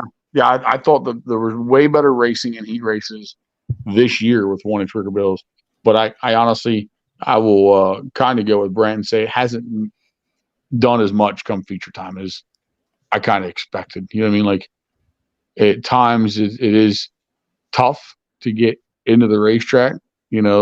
This weekend here at Port on Saturday night, I do believe that the 1-inch wicker bill saved all the blown tires. I think if we would have been allowed to have a 2-inch wicker bill, I think people would have blown tires with 15 laps to go. I think it would have been if it was 52 laps, you'd have seen blown tires the way they looked after he came off the I racetrack. wish If that I was wish we would have went 52 laps. That's why me and Brent put tires on at the race. yeah, Just saying. I crazy. Yeah, but I do think that if you had a 2-inch wicker bill on Saturday, I think tires would have blown with 15 to go, because all the downforce on the back of that wing would have ate the tires up, and the rubber would have been unreal on the straightaways and in the corners. But instead, it took the 1-inch wicker bill change has you talked about messing with the wings. Everyone's fighting to get that amount of downforce back by messing with the wings. Maybe it didn't do anything, right? Because all throughout the season in the heats, right, it maybe have made it better, but in these features, with all the things you guys have been doing to get the downforce back, and you can still tighten these cars up, that it hasn't made a change because of you guys have just found it in other areas. No, I don't think so at all. I think I don't know the best way to put this. I think that you've seen guys struggle, like even myself right now, or Brad Sweet, or Brent. You've seen guys struggle that have a lot of ability, and I blame some of this on Hoosier, because I don't feel we deal with this about every year. You get through nationals, and it's like all of a sudden, okay, they're going to make the tire for next year, and all of a sudden, people go from being like pretty good going into nationals to like, man, they're not very good, because everybody kind of stashes tires. Like I bought my tires, say 2 weeks before nationals. You know what I mean? Like I got my tires, sat in the shop, so Chad can mount them, size them, groove them. He wasn't going with us, so he mounted them all up, sized them, grooved them, siped them, got them ready to go. So when we got out there, they were already done. Like we could even take them not on wheels and just know that when we picked one up, we knew it was going to mount, and we were ready to go. Save some work for how grueling Knoxville already is. And like I can tell you now, like I ran an old tire in the B main on Thursday night at Port, and my car felt freaking awesome. Drove by Mike Wagner and just kept on trucking. I felt like I should, and that's really the only time I felt good. And that was an old tire. You're talking batch codes. They got that last run done, or have whatever laying around, and then. And I'm not saying I know what they're doing. I'm not saying that by any means, but it always seems like Hoosier does change a tire. Like if it was just one team saying about it, it'd be one thing. But when you got multiple teams saying they go from feeling the right rear tire underneath of them to it just feels like you got a big old balloon.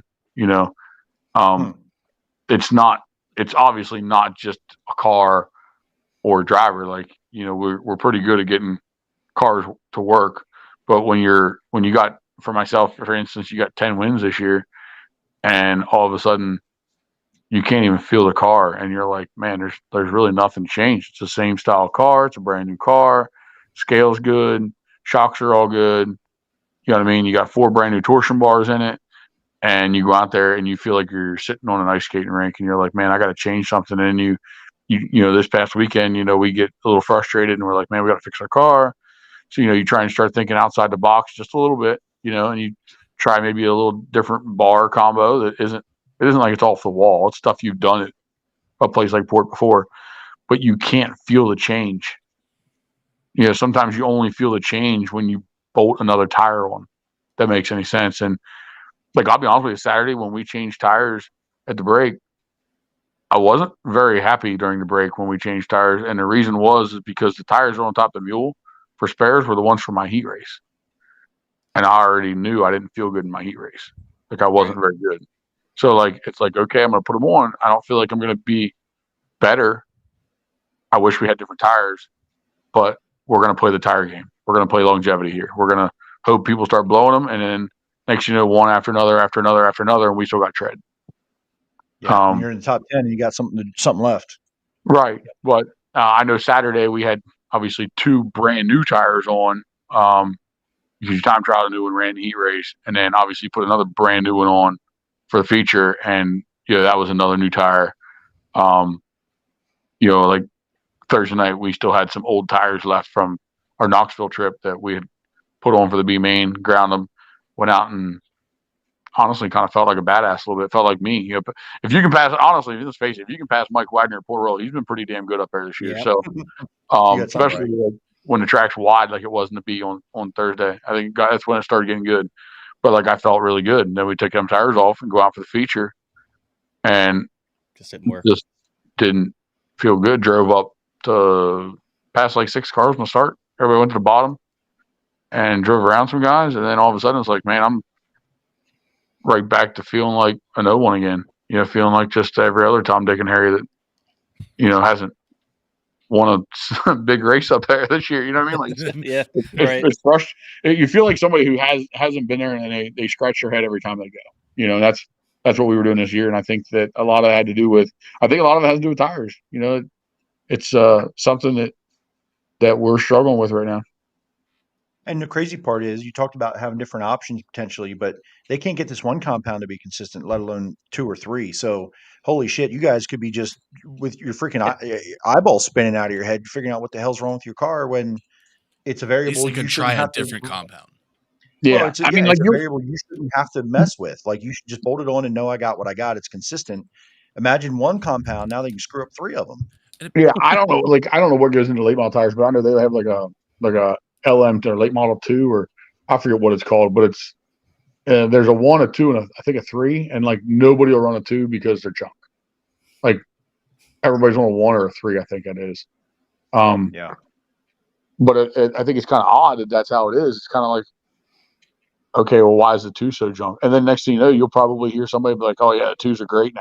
You know what I mean? Like it takes it one time. Like people were like, oh man, they changed something about them and now they're good. Now the 1's no good. You know what I mean? I feel like we have that in sprint car world now with 1. Might as well make it 3. Yeah. At least you put some control back in your hands. You can feel something, you know? Something like Denny Hamlin talked about that on his podcast months ago with Goodyear. They don't reuse tires because different date codes change the tire in the field. So I wonder if that's kind of the same kind of thing where the tires are just old and cured. I don't know. Absolutely. Has to be something like that. Or maybe what it is, a lot of times they're not cured. Like that's another reason why I bought my tires weeks before Knoxville. So that way, behind on production, they don't have time to cure them. I mean, you know, you get to the point where we go and buy tires at Hoosier for the business, and like they don't have certain sizes. They just don't have them. So at some point in time, you think to yourself, okay, well, they got to be making them, and then you're going to get them that following week or 2 weeks, whatever. You know, the shortest amount of time that they possibly can let them sit on the floor before they let them go out the door. That's when you're getting them. So they're not as cured as long as something that like is readily available all the time. So what a mess. It's there's and that goes back into like what I was telling you earlier about, like, you know, sometimes you get frustrated as a car owner and driver, and I think that's why you see rides change this time of year. A lot of frustrations with this kind of stuff blowing up. Yep. So yep. So Chris? I'll ask one last question. I won't use mine because I'm guessing the Wake Memorial and National Open are probably Danny's most wanted to win. What are your thoughts on the Selinsgrove date being moved to Lincoln? Came out today. Oh man, I had a feeling you were going to ask me that. Somebody's going to ask me that. The chat's been asking about it too. Chat's been asking you that, so I'm getting it off here because they keep coming back around and around and around and around. Yeah, I don't want to get you in trouble, but I'll just say this: that the writing was on the wall, and I'm not surprised. Regardless of the reason, the writing was on the wall. Yeah, I mean, like I have no problem with Steph. I feel like I have a good relationship with Steph. That being said, I mean, like I talk to a decent amount of people and some people from Selinsgrove, and like they tell you what's going on. Like you don't want to hear it, but you hear what's going on, and then you get pictures of things that are going on. Like I know they posted a video and stuff, and I'm not even talking about really the locks. I know they posted that, but like you see things, not just hear them, and you're like, man, I just don't know I don't know what to think about it. I like Ethan and Reese and Steph, and I don't want to see Selinsgrove go away. I really don't. I make a pretty good living at Selinsgrove. You have 9 wins there from my count. And I think that's one of the best racing big tracks still in the country. Yeah. Like, I mean, that place is so big, but yet it can put on some freaking phenomenal races. 100%. You know, for how big it is. I'm okay with Lincoln getting it. I'm glad that the race is staying here in PA. I hope the fans come out and support it, no matter where it is, or if they add another race somewhere else. I like when people, show up and show out, So it's good that it's staying in the area. I applaud Jerry and Lincoln for taking on another race that wasn't on their calendar. I know they've lost a lot this year. They've probably canceled some they shouldn't have. They would probably even admit that to you. But, let's just hope that, the big events may be something that these tracks can get on board with. And we can have more big events where we're not competing against each other. Maybe that's what kind of Lincoln's looking at right now with why they canceled Saturday. Maybe they don't want to go against Tuscarora 50. Maybe they don't want to, maybe it's go against the Weichert per se. It'd be great if he didn't. And tracks could just work together a little bit better and make bigger events and not race against each other. And they would all make more money, and theoretically, we're not lose. Make the Hopefully. bigger events bigger, and Like, they we won't be saw losing Lincoln- money opening for 25 fans to come. That Outlaw Yeah. Lincoln show always, the Gisborne Clash, always had a good turnout. I would say this year was a little bit different, but Yeah.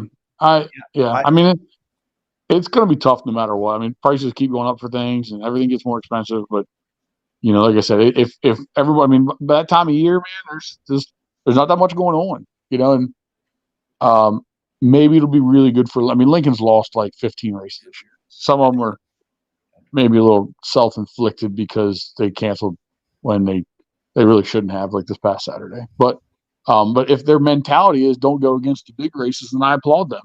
I have a different taste in my mouth if that's what their mentality is. Then I applaud them for stepping down.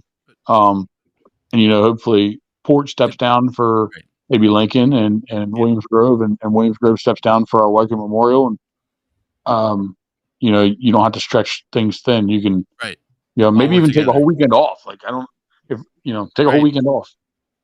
Right. Like honestly, we saw it happening here lately. If Clinton County gets that date after or Knoxville weekend and Kings Royal. Yeah. It does really good for Clinton County. It does really well for those teams that aren't going to go to the Weichert and be ultra competitive. They can go there and learn stuff. Yeah. I don't think they're far enough away, right? Obviously it's different. But I mean, hopefully the schedule reflects what you're saying, where next year we come out and we don't see so much competition and a pissing match between all these tracks. Yeah, I think Speed Week kind of shows all that. Like in reality, nobody's racing against each other at Speed Week. Mm-hmm. And I mean, it really didn't matter what night it was. Every track did really good, I thought, during Speed Week. Like even Hagerstown was good. Yeah. So like I think people could look at Speed Week and be like, man, there's 10 nights in a row or 9, whatever it is, 9 nights that we had in a row almost. And like everybody showed up. Like the fans showed up. Nobody was competing against. I know it's Speed Week, but maybe that's how maybe that's how people need, like maybe Jerry could have 2-day opener at Lincoln or, like he does. And let Port have their opener. I know they're not going to do that, but man, it'd be kind of cool to see tracks work that way, wouldn't it? Well, they need to, because be amazing. They're all right now going under this banner of every race is special, and I'm dying on the hill of if every race is special, no race is special, because they're calling all these races special, but nobody's showing up. Right? They're going to go pick what they want to do, and every race can't be a memorial, and every race can't be a tribute. And I get what they're trying to do with it, but it's overdone. And the big races will always be the big races. But this competition, when I'm running this memorial against your memorial, and then you split the fields or people are out of motors and nobody shows up, fans or cars, then what? Then like this weekend, it's diluting the product. And Lincoln, if it's not like, this is where I have a huge problem with what Lincoln has done here lately, is like not announcing what the race is going to pay until like the Sunday before the race, like this coming weekend. Like they don't promote the Rack Daddies race is $7,000 until yesterday. Now I knew it was going to be something along them lines because I talked to Jerry, but like think about the Labor Day duels, like they went from telling everybody it's going to be a $25,000 to win show on Saturday. And I told everybody, I'm like, I don't understand why you would pay your $25,000 on Saturday and Sunday's going to be like, say 10. Like that's not how big shows work. But then they didn't post it was going to be 15 until the week of. Yeah, and you got like fans and drivers, and they're like, well, what happened to this 25,000 win show? It's like, well, it's not there. It's like y'all need. They got to communicate. And to me, number one communication has to come from racetracks, and I think that Lincoln in general lacks that a little bit. I think that falls back into your category. Like every race is like a tribute race. When nothing against Rack Daddies, but like Rack Daddies is not a special race. You know what I mean? Like it's not like the Steve Smith tribute. It's not a Weldon Sterner. It's not an Outlaws or Opening Day. Like it's nothing against them. Like I appreciate everything they do. Like obviously, like we don't want to lose people putting up the money, but I agree with what you're saying. Like not every race is an event. You know what I mean? And I think that maybe they could go sponsor, maybe a bigger event. Not trying to like tell them what to do with their money, but I do agree with like what you said. Every race is supposed to be special, and it's just not. It's over. It's almost not like when you have as many as you do. You know what I mean? Correct. And that's when I say just go back to just having some handicap shows. There used to just be a Pepsi night at Lincoln. It's just be Pepsi I was just night. going to say that. Pepsi night. It was like Pepsi night. It didn't mean a damn thing, but they called it Pepsi night. Pepsi night, man. Everybody Handicap show. At least. Handicap show, dude. Fans miss handicap shows. So Yeah, where'd anyway, they go? we got Yellow Breeches 500s. Did you know that the Yellow Breeches? Did you know that the Yellow Breeches has 3 or 4 formats in one night? We got handicap. We got If you handicap. remember, I was down there for that night. I was listening to you listen. Okay, for everybody listening, the night that it sort of rain delayed it at Williams Grove, and then they ended up getting the race in, right? They delayed it a little bit. I left, went home because I thought there was no chance in hell they were racing. And Danny had the car in the trailer and said, "I ain't doing this." And then he went in hard charger. But I digress. But we're standing there in the pits, and Danny and Lance and Justin Whittall, and I'm listening to Danny tell this story. Go ahead and explain that format and what they did that night. So what people don't understand is how fucked up Williams Grove is with Yellow Breeches races. Okay, it drives me nuts. I hate Yellow Breeches races. They're the worst paying shows at Williams Grove. Period. We go there. Before we don't draw a pill. We get handicapped into our heat race, and then we go out in warm ups and time trial, and then we draw an invert for the heats, and then we handicap the top 2 of the heat races for the feature. That's amazing. So how do you do all that? It's so stupid. Because you're just erasing the thing that you just did before. It sounds like you're literally just playing bingo with the race car numbers. Yeah. But like, yeah, it's so dumb. Like, if y'all just want to, if you're gonna handicap the heat, like, and then so like that night we're talking about, you heard this too. I go out there and like I'm in the last group, the 3rd heat race, like the 6th warm up group, which is time trials, and I'm like, okay, it's like me and Chase Dietz and I don't know, Lucas Wolf and like somebody else, and there's a 5th car, and I'm like, all right, perfect. Like you're supposed to be handicap heat race, so like you expect everybody to be sort of like in my group, like the same speed, like fast cars, Mm-hmm. And like, okay, we're gonna get lined up. And I'm coming off turn 2, green on the 48, going to green on the 48, and I'm like, all right, we're gonna ease into this. And like, I get to turn 4 to come down the front stretch. Now the next car, when they tell me we're going green on me, it's always me because they know I actually go. So like, I'm coming off turn 2, and the other guy's in turn 4, like almost to turn 4. And I'm like, all right, I'm gonna ease into this. We're all gonna get rolling at the same time. I have the biggest gap, which makes it easy for me to like roll into it and keep everybody rolling with me. I get to the flag stand, and the car in front of me that was, almost a half a track in front of me is now in the middle of 1 and 2. I'm at the flag stand. And I'm like, all right, we're okay. Well, like, nothing against the guy, but like, he was not a me or Chase Dietz or whoever else was, maybe Lane. I don't know who else was in the group, but like, he was not in the lane as in control as like what the rest of us would be. So like, my focus went from being like, I got to lay down some really good laps. Like I got nothing to worry about here. I'm basically just racing by myself here, to like, okay, this guy's like 2 lanes off the inside guardrail and on the front stretch. Like now I'm watching him, like I'm catching you. And I really hope you don't spin out in front of me because it's not that you're like out of control, but like you're definitely not an experienced Williamsgrove regular. You know what I mean? So like, it just ruined my whole time trials. You know, like, and then I'm like, it just pisses you off because now I'm handicapped for the second time in a row. Yeah. Right. And it's just the stupidest freaking format. Like, oh my gosh, I wasn't even supposed to be there. We weren't even supposed to go that way. It was a week after Knoxville, and we were supposed to take that Friday off and go to Lincoln on Saturday or Port on Saturday for the Dream Race. Said I had to wash my car Saturday morning because we started like 18th in the A main. Who makes that And decision? drove through the field to like 6th or something, didn't you? I think 5th or 4th. Yeah, it was pretty big. So there's a comment. I don't know if you can see us at all, Danny, because I know you're just I can see audio. you. I can see you guys. So there's a comment in our thing from Brad Weatherby. He is a handicapped gentleman, and he has like a motorized wheelchair. And he said that every race is handicapped for him. Have you ever met Brad is one of the coolest dudes every time. Hey, is he the one that shows up with the trailer? Yeah, probably. I don't know. Yeah. Does he have the tracks? Wheels on tracks. They've been trying to foot race and stuff. Yeah, he's got like the bulldozer tracks. There's 2 of them. He's one. Yeah, there's 2 of them. So that's they show up in like a little boots or whatever. Yeah, it shows up in like a little 10-foot trailer. Yeah. Him and his buddy. Yeah, I know who you're talking about.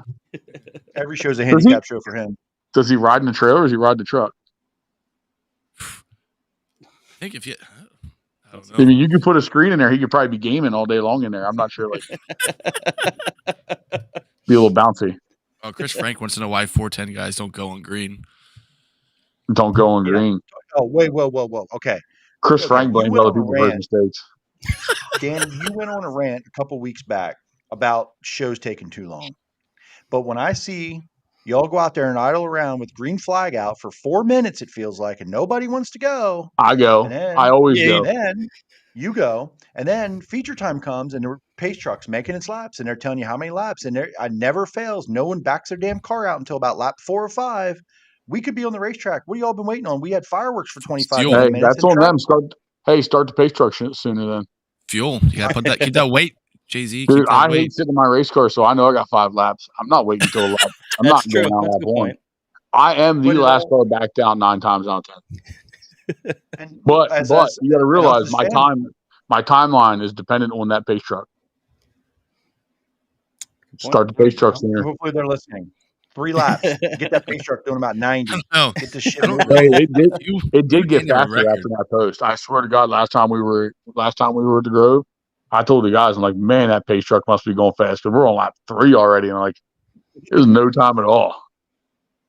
And listen, all those little things add up. These tracks, and Williamsgrove isn't awful. They have their moments, but like Lincoln, man, do they find ways to screw around. Port on Monday, it just went on and on and on. And part of that was there was a lot of variables, but I feel like Williamsgrove's terrible. More and more. It was Williamsgrove's terrible because they lock you into place. You only say that because you can get out. That's what I'm saying. I'm the last. He's like, listen, it's whatever. And I'm like, you want to know how I know it? You want to know how I know Williamsgrove goes late? I know Williamsgrove goes late because my parents go to the Legion in Biggerville and they do last call at 11:45, and I can never make it there in time. I just want to go have a beer with my dad. Yeah, you can't. Sometimes. Crazy. All right, what if they park you guys on the outside? Yeah, I'm ready. I think they should park all 410s on the outside. There you go. You're running first. You might as well go leave first, right? I just think it makes sense to park 410 guys on the outside.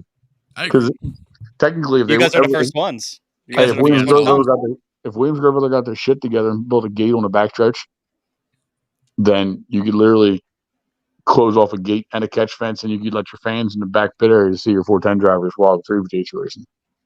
Well, that's big brain stuff right there, man. Think about that for a second. I already thought about it. I love it. So convince Justin to do it. I mean, you could literally put a gate. You could put a gate and a catch fence, like a movable catch fence up. I'm sure somehow or another. And listen, Danny, we can't even. They have to water their asphalt pit areas to keep the dust down. They can't even clean those. You think you're going to get extra fences? They put fences up this year, didn't they? Yeah. See, Progress. backtrack. Remember, Jeremy, you were bitching on Facebook about it. Yeah. And he He got made them do saved it. by the tire that almost hit him that They time. got made to do that. Let's be fair. That wasn't their choice. That's true. Anyway, That's true. Chris, Jimmy, get him out of here, man. He's been yeah, here long enough. We I appreciate thought there was it, man, that so one much. thing you all want to talk about Bloomsburg, and then he can leave. Listen, the I don't. tweet. I don't have the tweet saved. Well, you should. I should. Jay-Z does. But I I have it on my do. phone. I do want to apologize because me and you got in a little Twitter beef I don't think he cares. a couple years ago. I didn't think I knew one of you didn't like me at all. You're talking to one that's saying sorry right now, but you Yeah, did but- give us a new nickname for him. You called me Jimbo, said thanks for the follow because I know you were, and I understood I it remember after I that. walked the track because Bloomsburg was pretty it was pretty rough Terrible. that night, and He's I know a- you were. But I was like, I'm trying to defend it because now I'm the track killer. Apparently, I live closest to Bloomsburg and Selinsgrove, and they're just falling by the wayside. So I'll take the blame for it. Just don't get anywhere But- near my favorite tracks, Jimmy. They all call me Jimbo now, thanks to you. And I just want to let you know that. It's in Oh, the If Discord. you want it, Oh, let me- it's funny. I kind of remember that tweet. Flo couldn't go back and get it because it's probably been what 4. How long has Bloomsburg been dead, Jimmy? Only Jimbo. a 3 years. year. Only a year. Calm Like down. dead. Yeah, it was up. This will No. be 2 years. This will be 2 years. They ran last year until about halfway. I wish this But was yeah, ran 2 slow years thing. since they had big Speedsters. cars. Yeah. We don't All count right, yeah, speedsters, we- here's the tweet. That place was was there last terrible. year. That place was Early. terrible. So much potential, but I'll so say what I terrible. want. Thanks for the follow, Jimbo. So that lives in T2T lore and with all of our friends and everything. So I do appreciate it for that. Appreciate Hey, that's actually kind of a nice tweet. Yeah, it is. It wasn't that bad, especially, and it wasn't like that bad of an Dude, exchange. I you're was still just like, salty. You're He's still a still little salty. He's still a little salty. We'll have to he- fight he National really Open and do drinks over it or something. This is yeah. he's still a little salty about the Jimbo thing because he knows when he does something wrong because we call him Jimbo and then he knows Yeah. we piss us off. When I have an absolutely terrible take, they start calling me Jimbo. So And then That's okay. sure. and then I I put my gotta- Danny Dietrich hoodie on. It really pissed him off. Yeah, there's a few things that piss me that get under my skin too. It's okay. So, and a lot of people in this show feel like I'm the one that doesn't like you. And I've gotten some of your fans have called me out on it. And I was pretty honest and said, listen, it's not that I dislike. I hold you to a high standard in our area for performance and holding up that posse banner as a veteran of it, right? And that's what we talked about earlier a little bit about like, hey, you know your performance, like you want to be better too. It's not like you want to finish freaking win B mains and start 24th. Like that's not your goal. Mhm. But I hold you in a high standard. Freddie's the same way, right? When the big shows come around, where are we at? What's going on? We can dominate, win all these I'll work races, on it. and then where are we at? So One of those fans, Jeremy, look at this full circle moment. They're admitting to it now too. And Jennifer Jennifer was actually the one who called me out the most, to be honest. So yeah, That's all right. and I was honest. Like, and I truly believe that. I stand behind it. And you know, in our circle of friends, I have favorites and I have people that I don't root for. But when it No comes way. to Right, I know. We wonder who his Listen. favorite is. I know But I who don't your go least to favorite was on the other day. I don't go to what's that? I know who your least favorite was the other day. Dude, you had a moment on Facebook. Oh, well, that's other humans, not race car drivers. That's But different. you had a moment. I did. I guess so. It was within your profession, just like a race car driver. hey, Yeah, but here's the thing. Who got it you came to me. stuttered? Yep, you've just been told, son. I said what I said in person. I didn't go to social media, but you know, there's that. So, Yeah, I had I'm a giving you a question hard in my time. inbox. What? He's giving you a What'd hard you say? time. he's just giving you a hard time. I wanted to hear it. I didn't hear it. I was talking. Oh, That's your problem. I had a text from someone.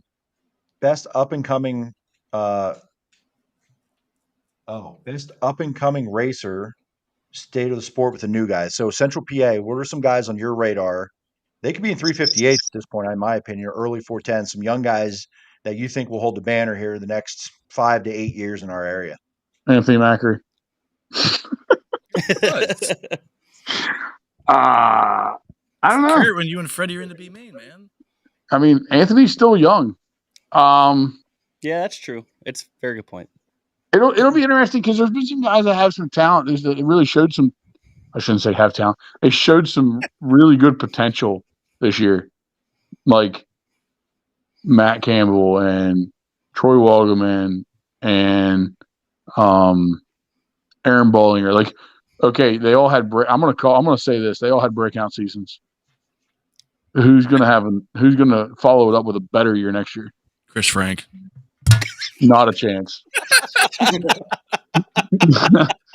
Not a chance. He doesn't run. He only runs the bottom. That's easy.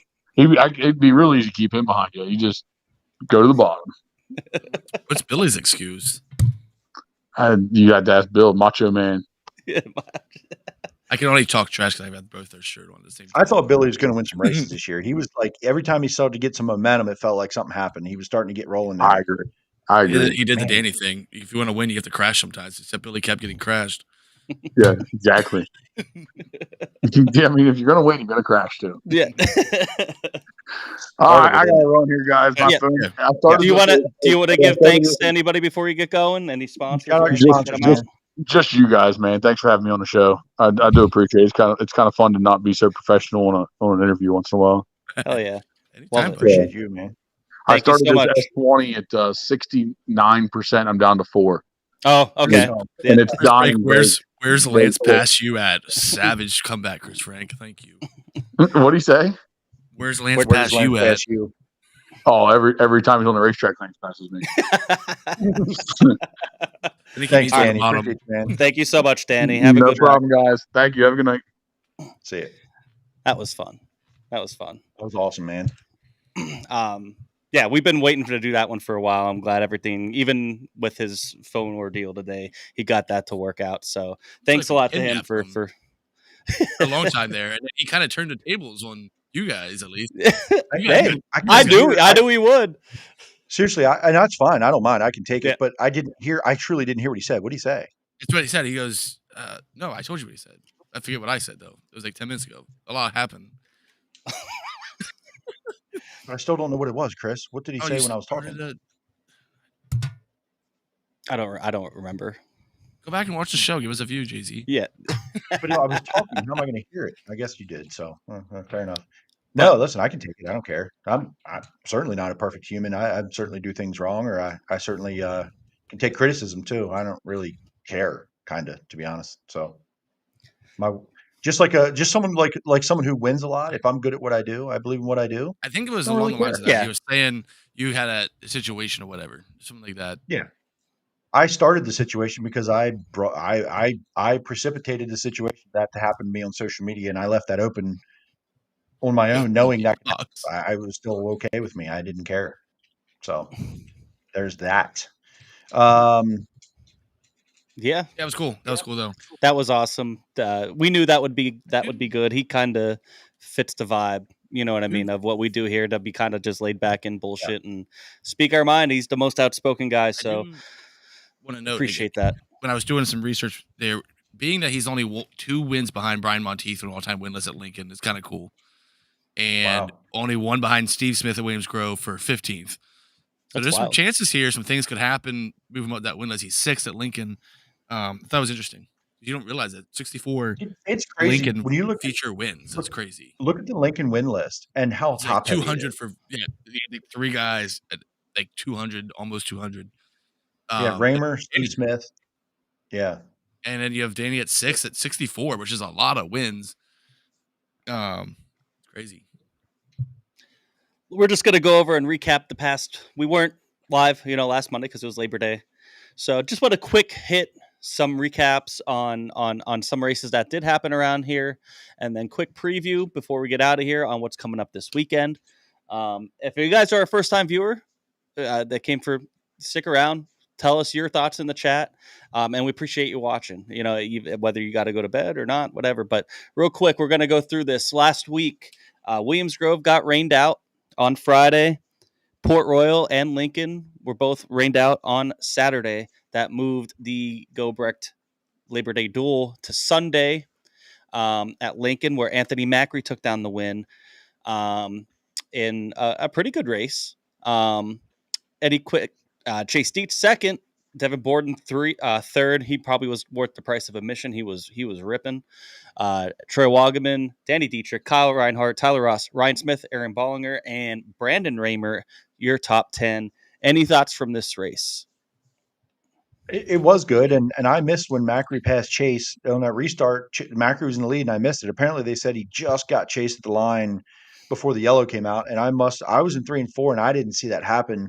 I was a little disappointed because Macri clean air end of race. I'm like, shit. I was hoping that was a restart with Chase and Macri to go at it 1v1 at the end there, with Chase in the lead. To be honest, and again, whether Macri won or not, but man, that was such a fun race to watch. Borden was unbelievable all night from bad time trials and just made it up all night, all night, all night.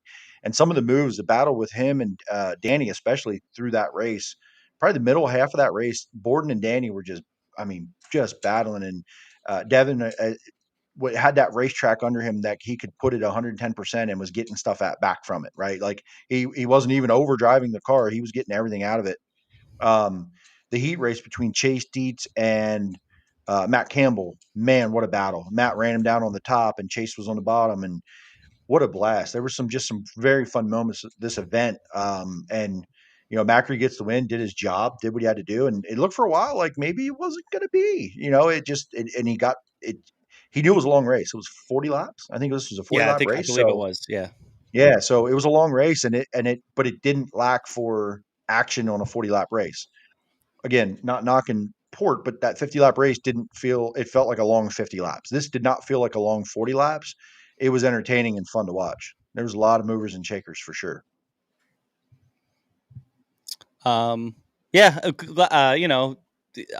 Disappointing that they had 1 day rain out. I know they were really looking forward to having this as a 2-day race, but at least they had one really, really good race. Get in here, and Macri's just, doing Macri things, man. He's ripping right now. Do love Strickler times 2 and Givler making the show. Yeah, absolutely.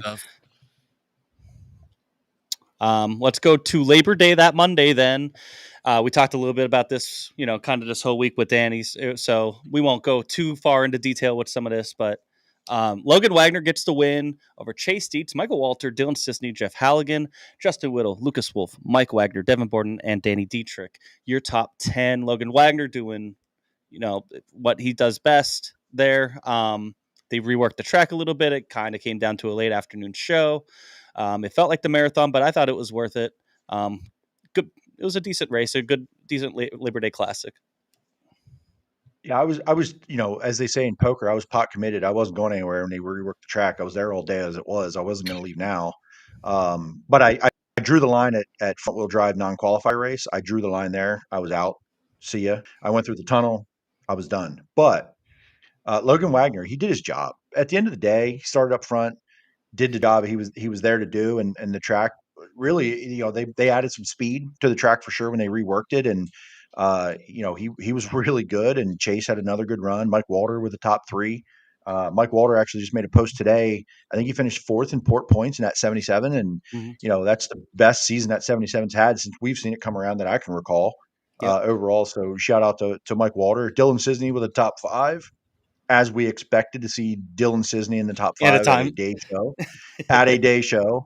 And then obviously we found out, if you were listening on Flow or you were at Port Royal, he got interviewed on Flow this weekend, and he's out of a ride after this year. Yeah. So he's looking for opportunities for 2025, which sucks for sure. Hopefully that he can put something together in the off season.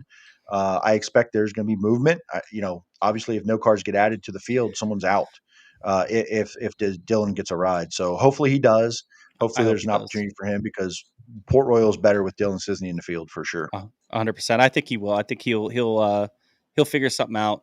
He's done a pretty good job up to this point, and hopefully he will. But Chris, I was just say, Logan Wagner, the way that team came on the second half of the Port Royal season, since really, I guess when Darren Pittman won Williamsgrove, they started winning, and they dang near ran down his dad for the track championship.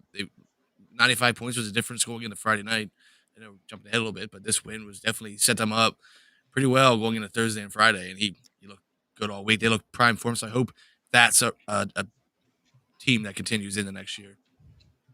Yeah, that'll be interesting to see too if they continue that relationship. We'll go into Tusky Thursday night, the 3-day opener. 51 cars. Packed house. Well, I shouldn't say packed house. It was a good crowd. Packed pit area. With also the 305s. Brad Sweet getting his first Port Royal win since 2015. Which is pretty wild, over Rico Abreu, Anthony Macri, Logan Wagner, Tyler Courtney, Justin Peck, Parker Price Miller, Cy Lynch, who was running the 88 in filling in for Tanner Thorson, who just had a child. Brian Brown and Justin Whittle round up your top 10. This was interesting. I'm trying to look at my notes here. Big. It was mostly between those top three. Rico was leading, got it from Macri. They battled for a little bit, and then Brad kind of passed both of them, throwing some sliders. You know what I mean? I thought that as a fan, the track was pretty good because you were seeing some of those sliders. Yeah. What are your guys' thoughts? I was shocked to see Anthony Macri lose a race at Port Royal from the front row. Yeah. To be honest, like, not that that's like, oh my God, but I didn't have that on my bingo card of Anthony Macri getting beat heads up by two non-port regulars from when he starts on the front row. I mean, anything can happen, obviously, but yeah, that was interesting. Brent Marks blew up in hot laps, was set behind all night, took a provisional, got to 12th, got hard charger after he actually, congrats to Brent and his wife with the newborn this week. So shout out to Brent. He was back racing and an up and down weekend for sure. Got to talk to those guys a little bit here and how their Thursday went and what they did Friday, and then Saturday with a little bit of chaos they had Saturday getting into the A main with a provisional after earning it from the B. Won't get into that tonight. That's a story for another sometime.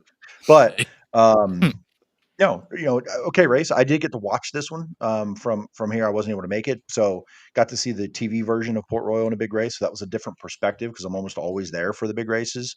But it wasn't awful, seeing them run the cushion and seeing Brad Sweet get it done. I don't love it, but it's cool for him. I mean, going from the recent performances to a win against that field is pretty big.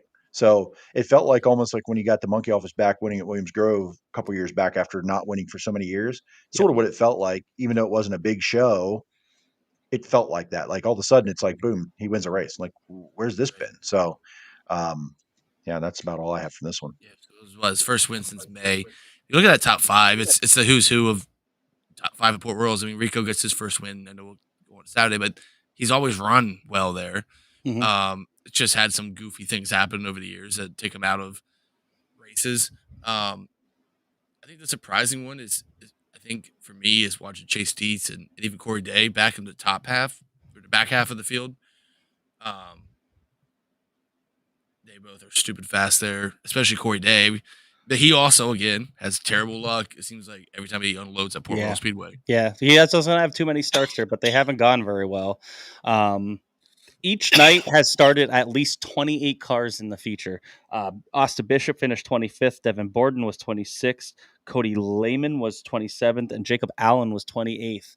I just didn't have enough room to put it on the graphic. So it was that it just goes to show. And then there's a lot of good cars that didn't make it. You know what I mean? So, and weren't able to take a provisional. So just, a lot of good cars there. Obviously, we talked about before on the show about how high limits competition seems to be. There's a little bit more parity now. Maybe towards the end of the season here, it seems to be a little bit more top dominant with Brad, Rico, and Tyler Courtney. But that middle, that fourth to probably like ninth is they're battling back and forth. You know what I mean? I know that fifth place spot for points has been kind of going back and forth a little bit, and James McFadden's been making a charge at it. But he didn't really help his case here with a 23rd place finish. But yeah, I had fun there. I had fun all 3 nights. Obviously, I'm going to, but I thought the track was fun to watch, and even though Brad Sweet won it, it was still a hell of a race. Might have been the best out of the 3. Let's go to Friday, the night before. Aaron Reitzel, former Tuscarora 50 winner, gets a win, his first ever high limit win, and I think did somebody say it was like his first win since 2021 with the with that touring series or something I like would have that. been. Yeah, they He actually won did. So the Knoxville with a touring series. That might the be. touring He won series, his Knoxville last win would have here. been that Weed Sport race in '83 when they found his chassis that was illegal. Yeah. So So I heard it that was something like right that. through there, something that was his last win, July of 21, whatever it was. Whenever they found that illegal chassis deal. Aaron Reitzel gets to win over Justin Whittle, second place. Chase Dietz on a podium. Brad Sweet, Brian Brown, Spencer Baston, Corey Elias, and James McFadden. Troy Wagaman, who made it to the dash and had a hell of a heat run, got us all fired up down in turn 2. And Corey Day in the top 10.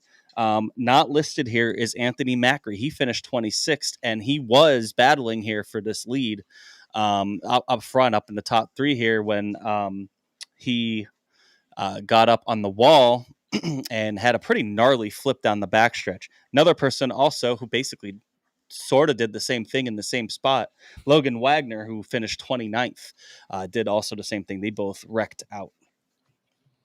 And that basically sealed Mike Wagner's track championship. Yep. I don't know the points, how they work there, but he was running second or third based on where Mike Wagner finished. I don't know how that goes if he stays there. I don't know how it, but I feel like it would have been. He was enough. making a charge. Yeah, he was making a charge. It would have probably depended a little bit on where Mike finished. Right. But I don't know the points per there, but still, that's a tough break for both of those guys. I mean, Jay-Z, you have the wildest picture of Macri flipping down a backstretch. That was one of those you kind of saw start, and once it went, it was just like, holy smokes, here we go.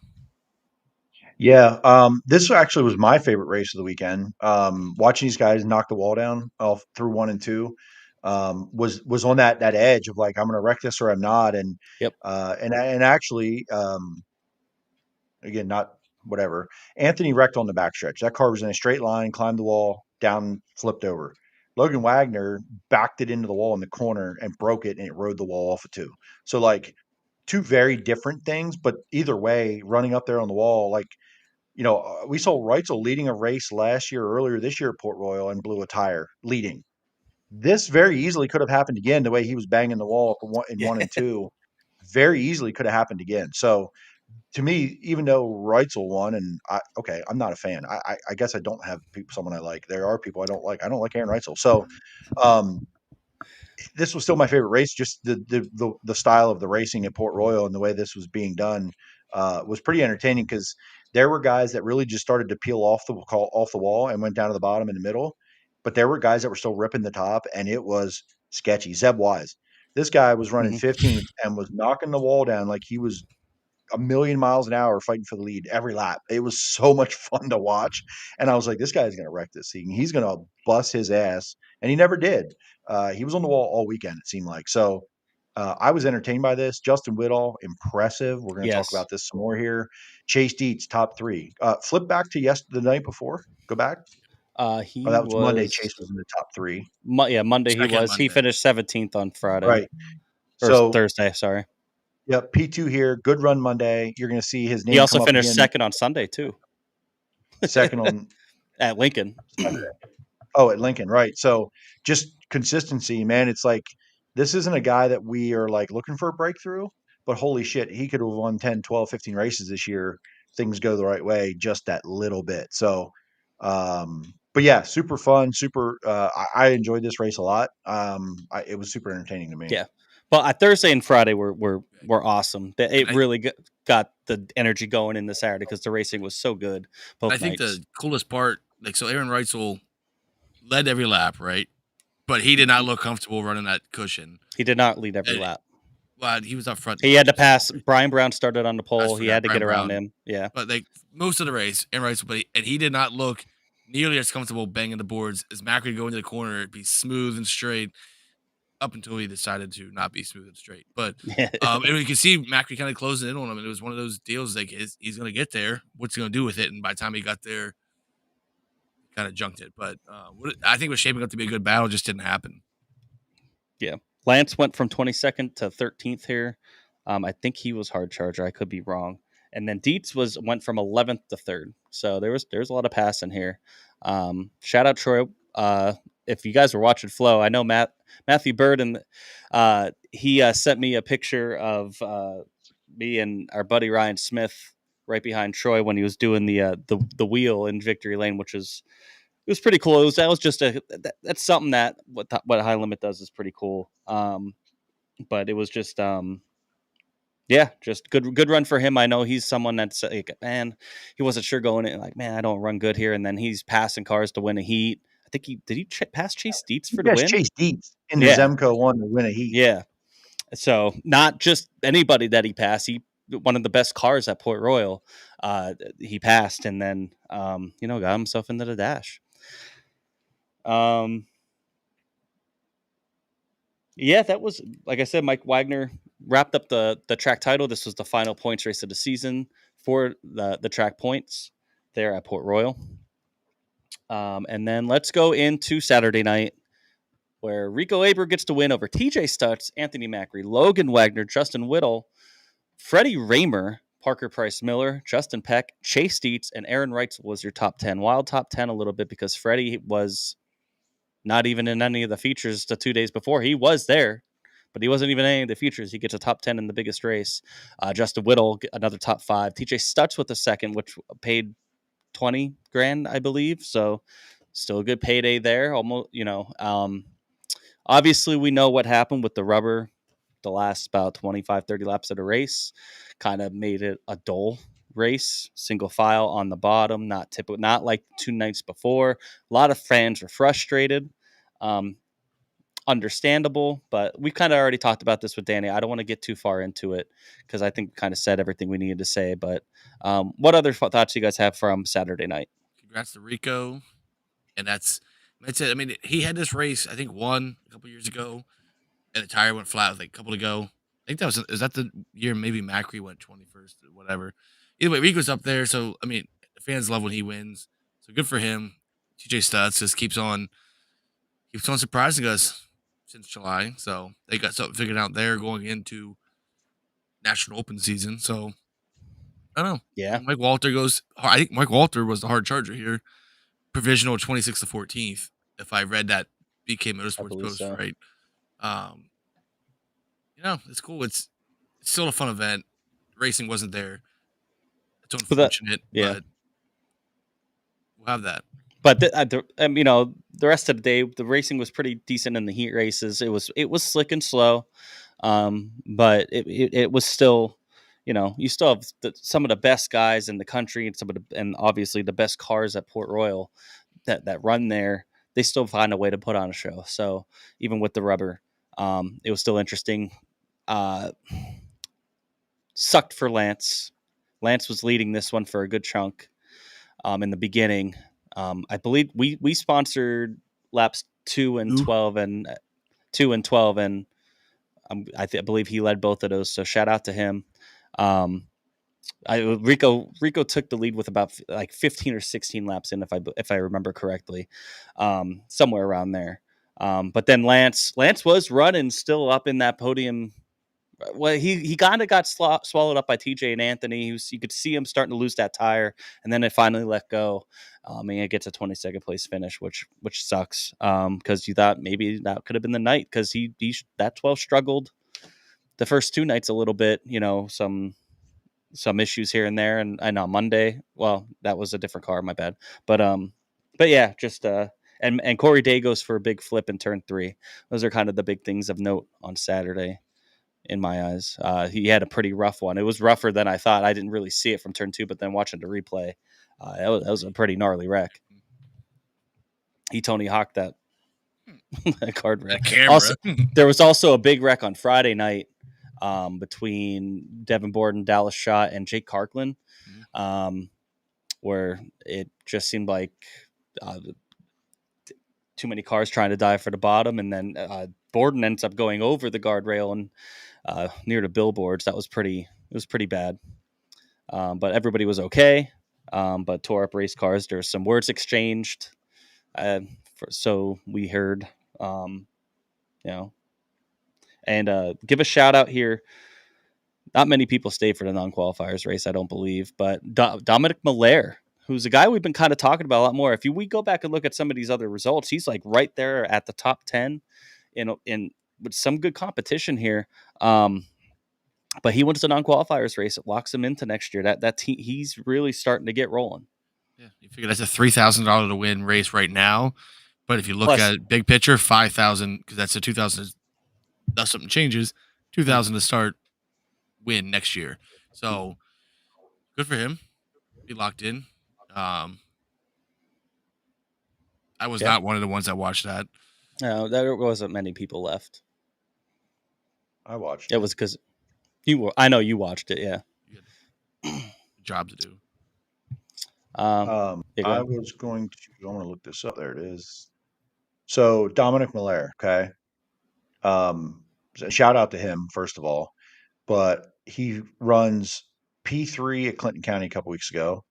He goes 20th to 11th at the Gobrecht at Lincoln, which is hard charger. He gets a Port Royal, the Living Legends. No, not there. Labor Day Classic runs 12th, 19th to 12th at the Labor Day Classic on Monday. So podium, hard charger, 12th, wins the non-qualifier here in pretty convincing fashion.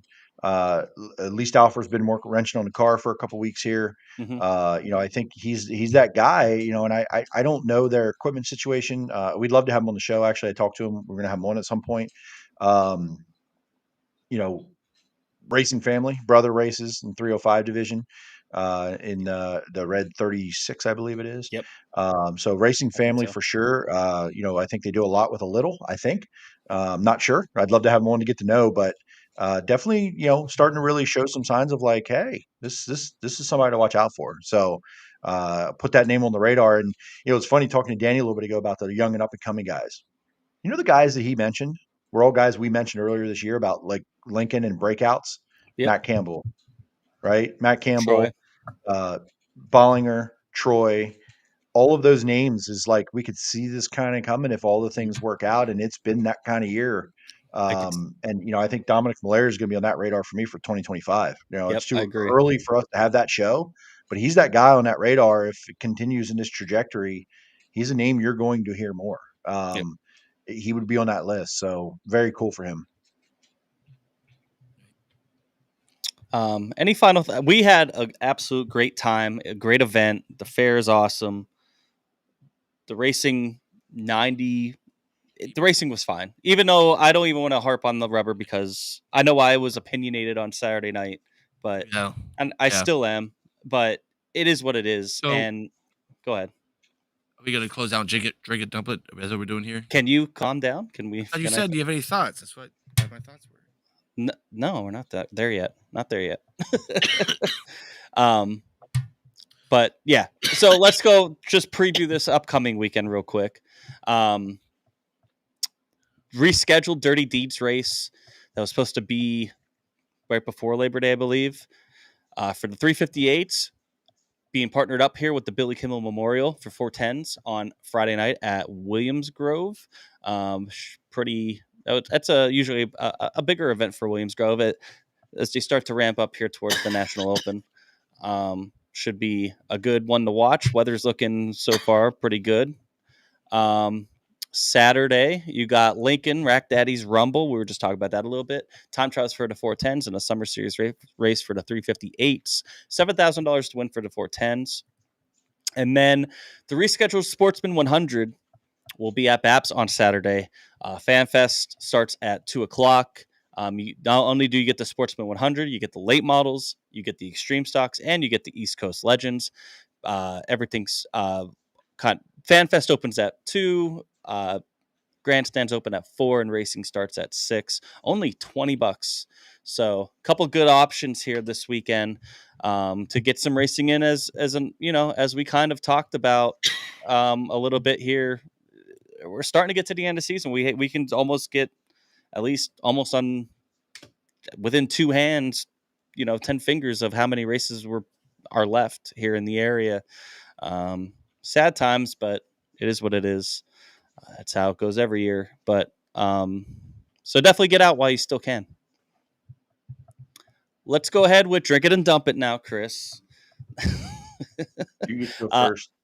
You get to go first. If for those of you in the chat real quick and that might be new to the show, drink it to somebody that had a great weekend that you want to give a cheers to, give a shout out to, and dump it to somebody who kind of want to give a shout out to, maybe for the other reason. Maybe they had a bad weekend, bad luck, or did something shitty. So go ahead, Chris. So sort of drink it for Braden, little dude in the infield all 3 nights, fired up, watching every lap of Anthony Macri and Lance Deweese all 3 nights. The coolest dude. His mom and dad we met him a few times. He was the guy. So I wanted to make sure to get him drinking that Kool-Aid, get that Capri Sun because he's 7. But and then dump it. I guess it's probably for Brett Perigo's face. I don't know what happened to it, but dump it for that, man. I wonder what happened to it. Wouldn't know. By the way, Ampe, I look confused because I'm watching to see which receiver just caught that touchdown for the Jets. That's all. Say Wilson. It was a black guy. I couldn't tell who it was. Can you say Wilson?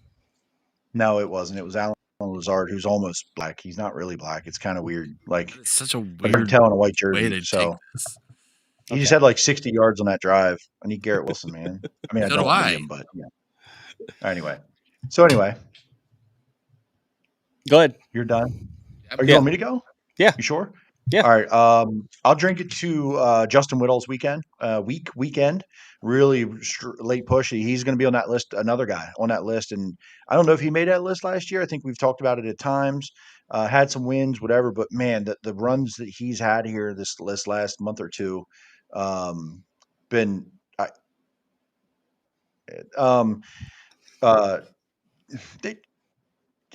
don't know their numbers. The Jets, know their numbers. I'm sorry. But Justin Whittle for sure for his runs here at the end of the year. Dump it for me would be Devin Borden's week. Just between performance and then crashes, just not what they were looking for, right? You go to Port Royal, Devin Borden. Everyone wants him to contend and be up there, and it from beginning to end, it just didn't go like they planned, especially after the weekend before when they had some really good runs. Saturday at Lincoln, hard charger, I think, or Sunday at Lincoln, and Saturday, I think he was really good at Port, or I forget how that went, or maybe Monday, I don't remember, but or Friday night. No, I don't remember, but he had 2 good nights last weekend, come into this weekend with some momentum, feeling good. Everybody's hyped, and it just didn't go their way. So dump it to Devin Borden and their team, and hopefully they can get it turned around here before the end of the season and take some momentum into 2025. I want to drink it to oh man, I blanked out. I want to drink it to Rico. He's a guy that has led a lot at Port, a couple times in the Tusky 50, and has had bad luck, and had his luck go around this time. He was fast all week, finally gets it done, wins 2 huge money races in the span of a week. They won Skagit the week before, so really great week for him. And then dump it to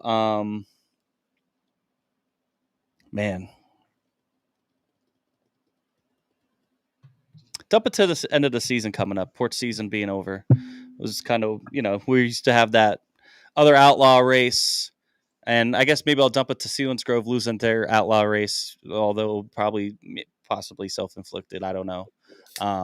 But it's a shame. That was a big race I was looking forward to, and now, Lincoln's going to do it justice. But we'll dump it to that. Let's get to a couple from the audience. Marie says, dump it, Macri, for not winning from the pole on his flip. Santos says, drink it to 2T2 for having a badass episode 100. Thank you. Pour it to Saturday's track surface. Can agree there. Randy says, drink it to TJ Stutz and Mike Wagner, and dump it for Lynn Paxton. He's in the hospital. Tyler Koenig says, drink it to the World 100 for being an awesome show, and congrats to Bobby Pierce. Dump it to the end of summer. Agreed. We got Michael. I want to get to Michael here. Dump it to Tyler Courtney. He has the past few weeks have been a string of bad luck. And then Mandy says, drink it the whole fair Tusky week energy. Tanner Thorson and Brett Mark's new babies.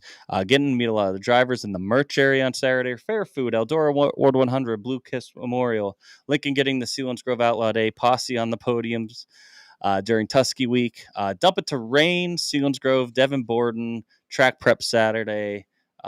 People hitting the beach ball Saturday. Constantly hitting them down between the grandstand and catch fence, and dump it to my bank account.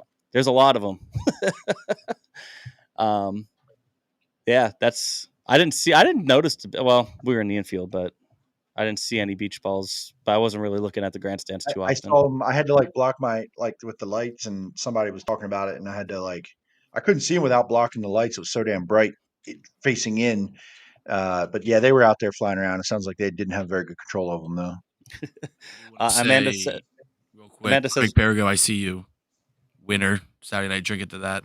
Oh, yeah. Shout out Craig. And maybe he'll be on the show. Amanda says, drink it to Whittle, was hoping he would win this weekend and dump it to the whole Selinsgrove situation. I agree. It's just not good all the way around. Nobody wants to see what's going on there, not including the people involved. You know what I mean? It's just unfortunate. So hopefully they can get that figured out over the winter here, and we can get that place back on track next year. But I digress. Guys, thank you guys so much. Episode 100. Thank you so much, Danny Dietrich. Made this awesome. Next week, we'll have to we'll keep you updated on the schedule. I'm going to be in Philly for the Eagles game. And then yeah, we'll talk. You work till late, so we'll talk about it. Maybe have to figure something out. But we will try to be back next week. If not, see you at the racetrack this weekend. Thanks everybody for tuning in. Thank you for 100.